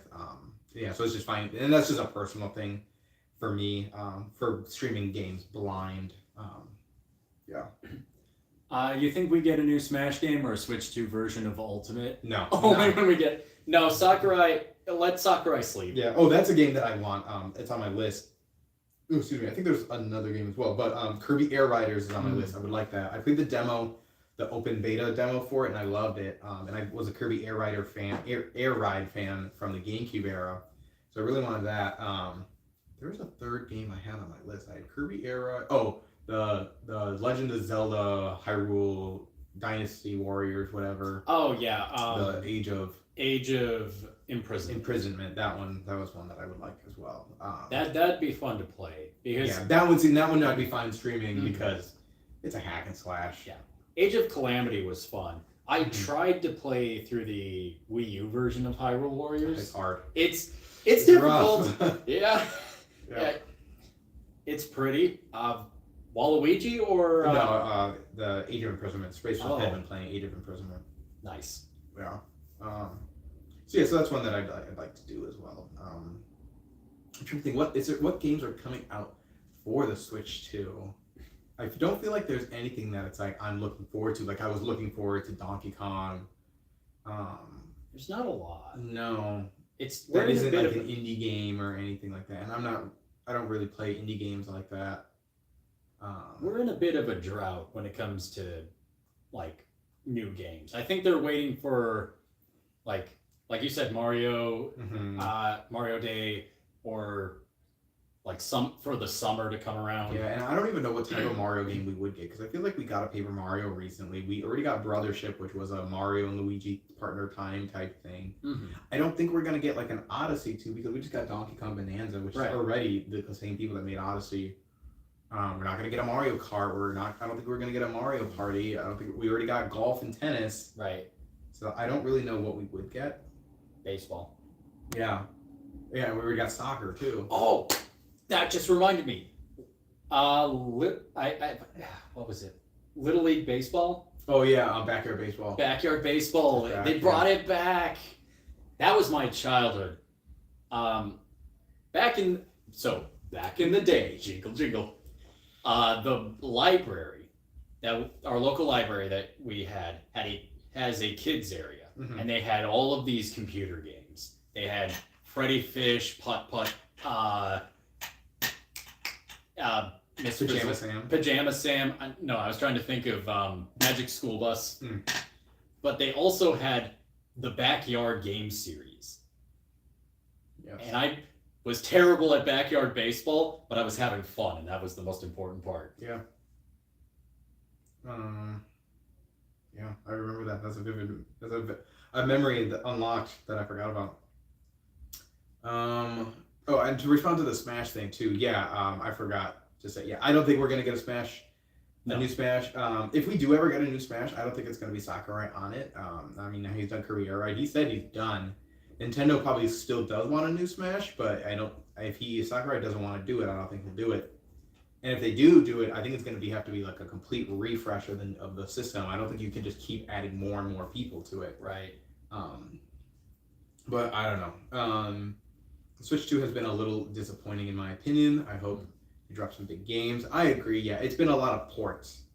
It has been. That's either from Switch ports or they're porting Wii U ports. And that's why everyone keeps saying for the Zelda anniversary, they're like, oh, they should re-release Twilight Princess. I'm like, we already got it re-released twice. Twilight Princess and Wind Waker HD. I'm like, I don't want. We already got those on the Wii U. Yeah, and it's like I would like something new. Like, sure, yeah, you can put them on there. That's fine. But like, I would like something new. I would love to have Oracle of Seasons or Oracle of Ages redone. Yes, because those I think are very slept-on games. If we redo all of the Game Boy ones, like because we had Link's Awakening. Yeah. Mm-hmm. That was beautiful. Do that, but for the other ones. Yeah. And I think the reason they're not doing it is because Minish Cap, the Oracle games are Capcom. Sure. They were done by Capcom, so it might be a legal dispute. I'm not sure. I assume it's not. Mm-hmm.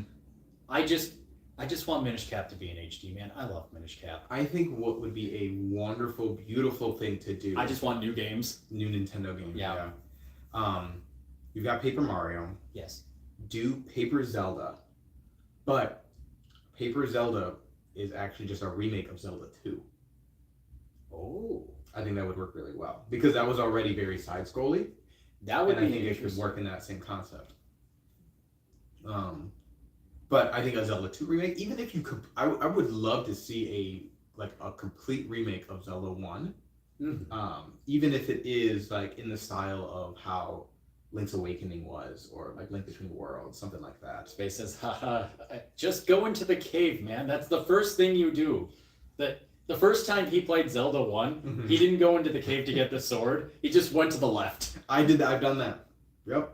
Just a no sword run. What else? What would be another good Zelda game? You know what I want to see for Zelda Day? Yep. Yeah. Any sort of news, even if it's just images from the set of the movie. Yeah. I know they aren't going to complete. It's going to be pushed to March of 2027. But please. Yeah, you think they'd have to have something at this point. Even a teaser. Because there have been the leaks of the photos from set, and they looked cool. And even the official photos from that they post to news networks, where it actually shows Link and Zelda just lying in a field, and it's beautiful. I'm surprised there hasn't been more leaks of the sets from Zelda. And maybe from that first one, they really shut things down and really got higher security. But you think when they're out in nature, someone's got to be out there getting something. Papa Miyamoto, please. I'm begging you. Miyamoto! Give me images of the Zelda movie and my life is yours. Man, I would love Pikmin 5. Kingdom Hearts 4 coming out? It's not coming out. It's coming out. So they did recently say that it is now in full development. So that must mean that Final Fantasy VII Part 3 is done with needing its full team. I forgot they butchered that thing into 3 parts. Well, the original Final Fantasy VII was in 3 discs. Oh, so I think that's right. That's why they're doing that. Is kind of like paying homage to that. I know, but it's even better because you get so much more game. I know MGS1 was broken into 2 parts. Yeah. Which was funny because when they brought it out from disc to digital, on Steam and everything, it's so funny because you'll go into the next section of the game and it's insert disc 2 and it's what? Yeah. Where? Huh? And especially because Kojima did some clever things with that system, with the PlayStation 1. Yeah, he really had a lot of fun with it. Having the Psycho Mantis fight where he just reads your memory card. Yeah, I've seen that. Or is it you have to take it and plug it into the second player? Yeah, port or you take because he's able to read your thoughts, so he'll figure out what direction you're going from the controller because it's plugged in. So you unplug it and then plug it into part 2 so he can't read your mind. That's really cool. Yeah. But when do I think Kingdom Hearts 4 is coming out? I'd say probably in 3 years. Because there was already a PlayStation State of Play. There's been moments this year I think that they could have even just said anything about it. But the fact that we haven't even gotten any information about it, it's already even at least when Kingdom Hearts 4 was coming out, there was a point where at least once a year we got something. But now it's been a while since we've gotten even anything besides, I think there was even just meetings with Tetsuya Nomura, where people ask him about it and he's no, yeah, we're still working on it. It is still being worked on. It's not in a developer hell or limbo. It is being worked on, but it's I hope when they do show something, it is very fleshed out and it looks really nice. But hey, if they release it next year, I'll be happy, but I'm not holding my breath on it. As a Kingdom Hearts fan, I know not to anticipate anything.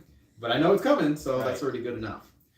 Do you think they will remake other MGS games? I hope they do. I hope they remake 1 and 2. Yeah, especially with how well it seemed 3 sold. Yes. Or performed or whatever. Yeah, I don't see why they wouldn't.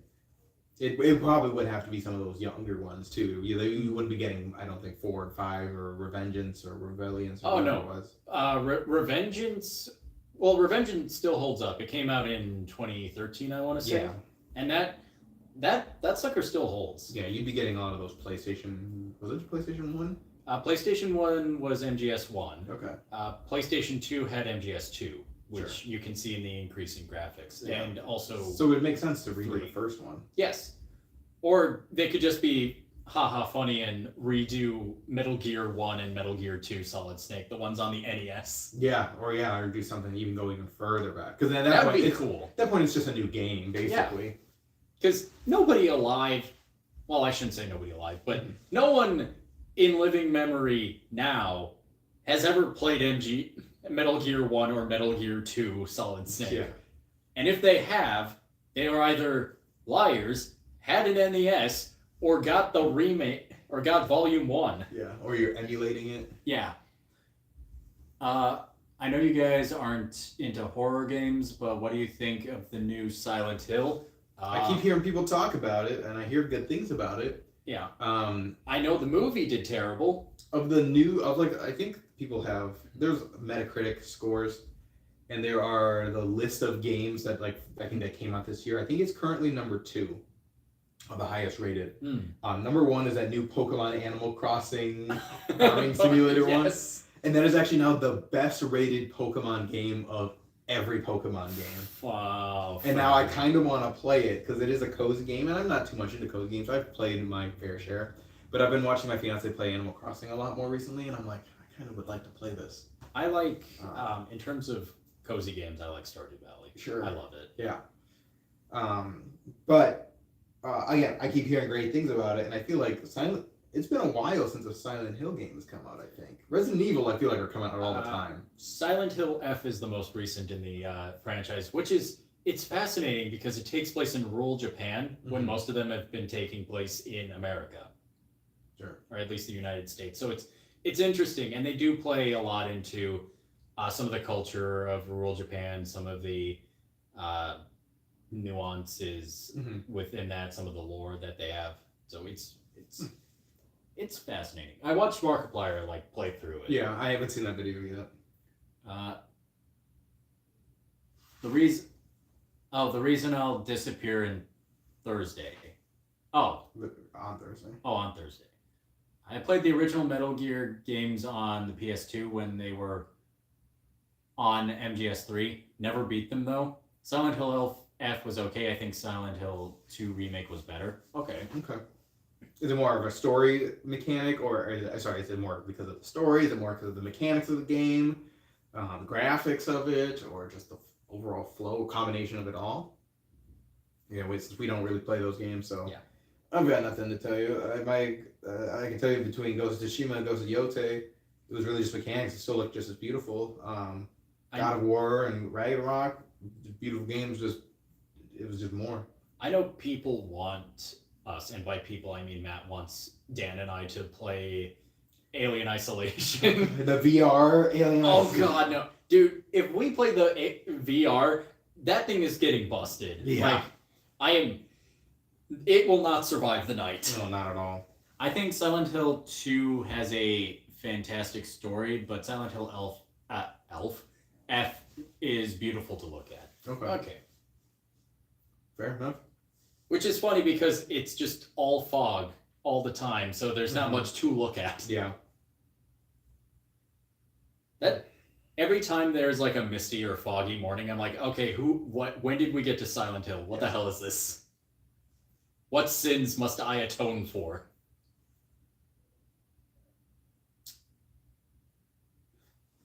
One thing I can show, since I was talking about childhood classics, I managed to get, these are basically a lot of the childhood CDs, you would put into the computer, the games? Yes, the games. I feel like I have to explain that now. Any thoughts about Elder Scrolls 6? There's not going to be an Elder Scrolls 6. It's not. Todd Howard said there will be more trees in Elder Scrolls 6 than there are in Elder Scrolls 5. Todd Howard says a lot of things. When did I have Land Before Time Activity Center? And it is still being worked on, so... yeah, a lot of the games you will find also explains why I don't play a lot of computer games, because a lot of them are personalized math, ages 6 to 9. With Reader Rabbit, by all means. I think it was in this. Wow, just looking. Carmen Sandiego, Math Detective. Ooh, where in the world is Carmen Sandiego? Yeah. Just the look, even the smell. More Carmen Sandiego. The smell is nostalgic. Oh, this is nostalgia. Blue's Big Treasure Hunt. It's on a 2-disc. Wow. 2-disc Oh, system. I had that game. Yeah. Yes. And at the end, you basically had Arkanoid. You could play Arkanoid and get your own and build your own levels. Yo, we should make videos of us playing these games. Hell yeah, we need a computer to run this shit. Yeah. I don't think I Luckily- have a disc track on Oh, I mine. think I have something that can. I have like a portable disc track, and I'm sure we don't need a powerful computer to run it. No. Let me see the others. Oh, sure. Let's see. Starfield was a bucket of shit. Yeah. They could have spent that time on Elder Scrolls 6, but they didn't. It'll be Skyrim with mods included. Oh, God. Speaking of Bethesda. Sorry, this is 1999. Yeah, That's crazy. that I am a year older than that game. I'm 2 years older than. Also, strangely enough, it's rated E for everyone. It's not rated like 6 or anything. It's rated E. What kind of horror is happening in Blue's Clues Treasure Hunt? And this was back when Steve was around.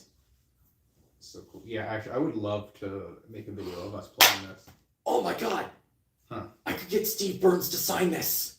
You could. I didn't realize it. So This will Steve, be at C2E2. Steve Burns is coming to C2E2. I'm like, what can I get to, like, I want to get a photo with him, but, like, I also want something signed. What can I get? I don't have any Blue's Clues memorabilia. Yeah, there was one year that I got. My mom came to Fan Expo and came like to see our shows, and they were in the area too. I think they had just came back from vacation, or they just wanted to do that for their vacation. And so her and I went to go see. I got a professional photo with Steve, but then her and I went to go get his autograph. I also had gotten his autograph, but I brought my mom with me, and so she was trying to tell him because she loved showing me Blue's Clues, and as a part of me growing up, I had a Blue's Clues everything. And so her then explaining to him that I was her son, he was like baffled by it because she looks very young. But he's the sweetest dude, so nice. Also, he's got a podcast now that I like listening to, which is really nice, and it's like Blue's Clues for adults. I love the fact that he still has the thinking chair. Yeah, he still has it, and he has it in his house. Like, not even just like, yeah, he has it in storage. No, he has it in his house. One thing, and I'm so upset by this. We used to have a bunch of Blue's Clues VHS tapes, and I would have wanted him to sign like the big movie that they did. What was it? Blue's Clues, You Can Be Anything You Want to Be show? Something like that, yeah. Something like that. But I would have wanted him to sign that VHS tape. That would have been so cool. Yeah, I had a photo of me when I was a baby, probably like 2, Just put these maybe back. 3, of me in like a Steve outfit with the handy dandy notebook and like a Blue's Clues background. So I brought that to him, and he signed it, and he wrote, "You can be anything you want to be." And like, I almost cried right there. Just hearing him tell me, "You can do anything you want to do." That reminds me. I think it was during the peak of Maybe that's what he COVID. wrote, not me. He might do. I think it was during the peak of COVID. He actually made a video, Yes. and he was like, "I just want you to know, I'm so proud of you." Yeah. Oh, And that made me cry. I was so in tears. I'm already tearing up because of it, man. And I was just like, "Thank you, Steve." Yeah. Steve's a goat. He's like, "Did you do something different in your hair? It looks good." And it's like, it's like, "Thank you, Steve." Man, I remember gaming on the PC when I was a kid. Y'all play Oregon Trail? Can't say I have. I never did. I unfortunately never did. In 5th grade, we had our own version of the Oregon Trail. Not that game, but basically, it was sort of like a board game, basically, that we did in a group project where we would go through the Oregon Trail, like the whole journey. And at the end, our teacher, in like this long part of the hallway, had a bucket at the very end, and he's like, "Okay, you're gonna take this crumpled up piece of paper and try and aim it at the bucket. And if you get in, you basically survived the Oregon Trail." Because that was basically the odds of you surviving back in the day. None of us got it. Yeah. We all died. We all died of dysentery. Wild. Bro, Blue's Clues was goated. My mom got us a notebook and a big green crayon. Yep. Yeah, I have that. I was always impressed as a kid, and still am as an adult, how he was able to draw like so that. he wasn't the one drawing. Really? Yeah, I think this was at like a fan expo that, at one of the panels. Someone asked him about his skills, and no, they had somebody else that would draw. He wasn't the one drawing. Weird. Yeah. Wow. I live in Alaska, so we had the Yukon Trail. The Yukon Trail. That's the Alaska Yeah. region locked version. It seems like every generation has their own Blue Dog TV show for growing up. Yeah, that's So true. like, we have Blue's Clues. Now it's Bluey. And I know there's one more that was in between the two. I know before that we had Huckleberry Hound. What was the other Blue Dog? I can't think of it. I'm like 90% sure that there is another Blue Dog between Blue's Clues and Bluey that was like about learning and... Let me look this up.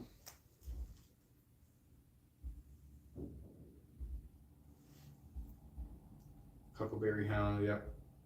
Although he didn't really teach you how to learn, he was just a Hanna-Barbera character. Yeah.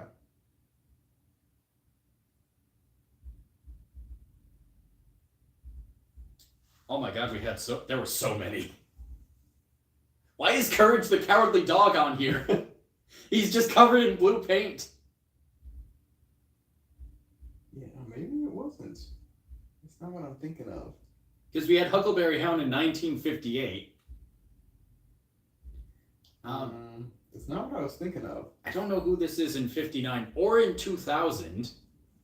Yeah, because everything after Blue's Clues, between Blue's Clues and Bluey, I didn't recognize. But maybe it wasn't just a solo thing. Maybe it was with like others, and they just happened to be a blue dog. I know what it was. Lucario. Lucario. I was talking with Kelly the other day, my fiance, and we were wondering like how many, because there's a new Pokemon. Tom and Jerry is goated. Sorry. The new Pokemon starters that were announced. Yes. And Pom Bomb, the Pomeranian, and we've been wanting a Pomeranian for a long time. We're like, what other Pokemon dogs are there? So we went through like a whole thing trying to figure out what other Pokemon dogs. And then I realized, oh yeah, Lucario's technically a dog. This one has freaking Snoop Dogg Snoop Dogg. in a blue shirt, and I'm like, that. I don't know if that counts. I always forget. Apparently, Bluey is Australian. Yeah. I didn't know that. Yeah, my sister for the longest time, who's 4 years old, whenever they would go on vacation, she would say they were going on holiday. Shame. Yeah. Shame. She's been overtaken by the British. Yeah. My grandma had us watch Boomerang, and we watched a lot of Tom and Jerry and Looney Tunes. Yeah. As a kid on Cartoon Network, at every noon hour, which was like lunch hour for me, over the summer, they would have Tom and Jerry reruns, and I would watch the hell out of it. Mm-hmm. And I realized, I reflected like there are 3 generations of people who grew up with Tom and Jerry. Yeah, no, it really is. I grew up with it, my dad grew up with it, and I think my grandfather also grew up with it because that's when it was starting to come out. Yeah, there might, and I think it's still going. Too, Yeah, so like, 4 generations. 4 to 5. Because I know they had a movie recently. Oh yeah, where it was like live action except for them. Yeah, something like that. Yeah. Which is baffling. I remember as a kid, we had Tom and Jerry and the Magic Ring, that movie on VHS, and that was more our generation. Sure. Actually, our generation had a lot of straight to DVD and VHS. Oh, yeah. Tom and Jerry. Well, movies. probably now there's just stuff that you could stream. And there's probably so many Tom and Jerry stuff. True. I remember, was it Tiny Toons or Baby Looney Tunes? Oh yes, Baby Looney I think those Tunes. are both things, but I think I'm thinking of Baby Looney Tunes. Yes, Baby Looney Tunes. That was a show that I watched a lot. Mm-hmm. I remember when I was, if I was ever sick, that would come on, and I was like, well, what the hell is this? My music app gave me anxiety by making me listen to the Crisis theme from Courage the Cowardly Dog. A lot of Scooby-Doo movies too. I don't know if I actually know what that is, but I think I can hear it. It's in the my drums. Head. Yeah, okay, yeah, that is exactly what I think that's what it is. I'm gonna have to listen to that. A lot of Scooby-Doo movies too at the time. Oh yeah. Cyber Chase. Cyber Chase is always a great one. Zombie Island was probably the scariest for us, Yeah. which is a weird thing to say for Scooby-Doo. A lot of people have been saying, so there's the live action Scooby-Doo's with Freddie Prinze Jr., Matthew Lillard, Hawkeye's wife. I can't think of her name. I think Velma. With Velma and The hottest iteration of Velma. yeah. Oh God. But, right hand on the Bible. Yeah. But there's the first two of them. There's been a lot of rumors going around that they're going to be doing a third one as them as like older adults, and it's supposed to be a thing about Zombie Island, or it's supposed to be based around that. Whoa. And I would love that because also the way you did that sounded just like the zombie in Minecraft. Because also the guy who is in charge of DC movies now, James Gunn, did the first two, so if he did the third one, it would be amazing. Also, there's a theory that I subscribe to that James Gunn, as a kid, freaking hated Scrappy-Doo. Oh, yeah. And then he wrote a character assassination when he got older. That makes total sense. Because, like, Scrappy-Doo, for all intents and purposes, yes, he was a bit annoying, but he wasn't that bad. Yeah. Like, those three movies are great. I think they meant to say great. Yeah. Witch's Ghost is my favorite. Witch's Ghost is good.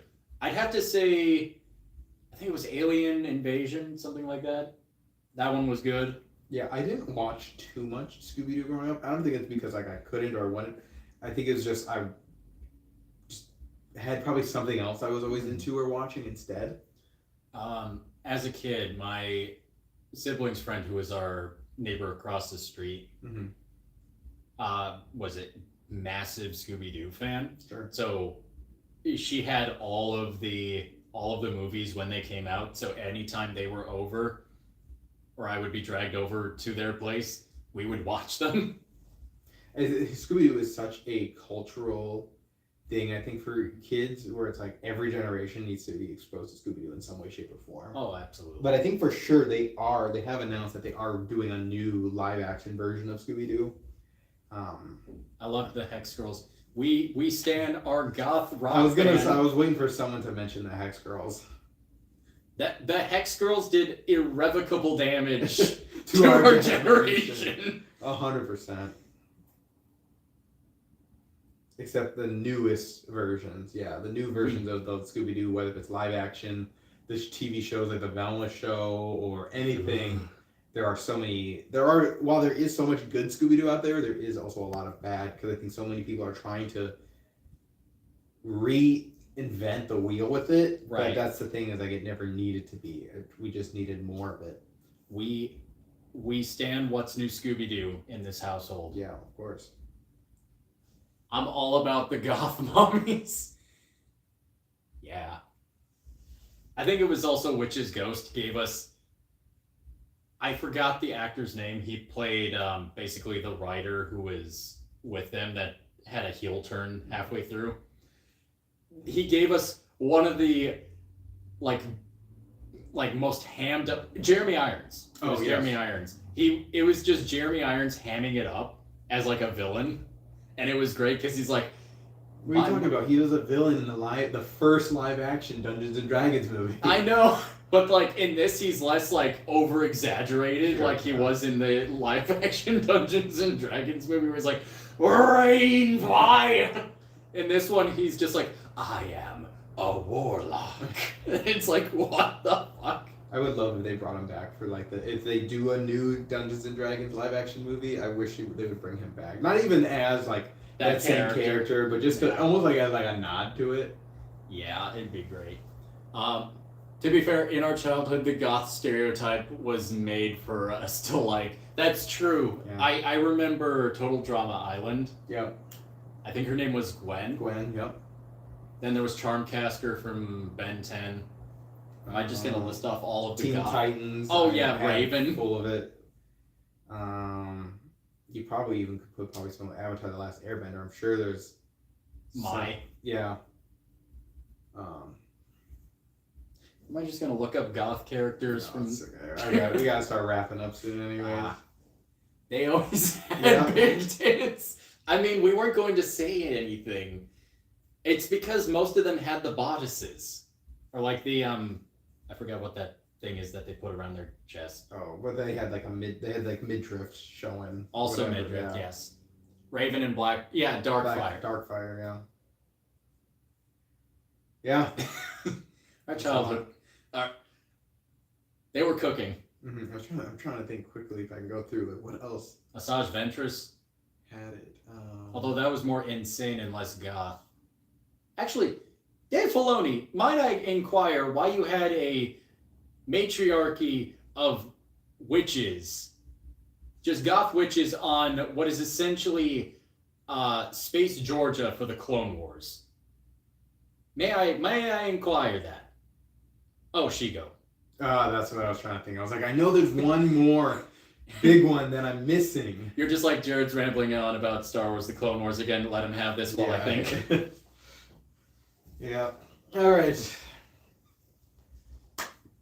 All right, we're gonna wrap it up. Yes. Like Like, we're looking down at this one and not. I know, the chat room's here with the camera Yes. up here. All right, but everyone, if you're watching, if you're not in the Discord, please join the Discord. Remember, you can always support us on Patreon as well if you're able to, or not. We just have a donation if you ever just want to donate to us. And post in the comments who your favorite goth from your childhood cartoon is. We have a merch store. Go check out our merch store. Yes. Buy our shirts, put them on your torso.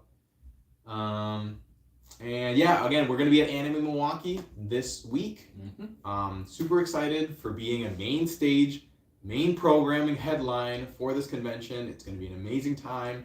We're super excited. Yes. I'm very proud of us and how far we've come, and it's going to be a great, wonderful time. Don't worry, we're going to vlog it. We're going to record it. There's going to be tons of stuff going on for it. Who knows? Maybe I'll put some of this, and this is actually like day -2 for the vlog. But all right, thank you all for watching. Actually, I can bring this closer so I can actually end it more appropriately. All right, thank you all for watching, though, and we will see you next time. Bye-bye.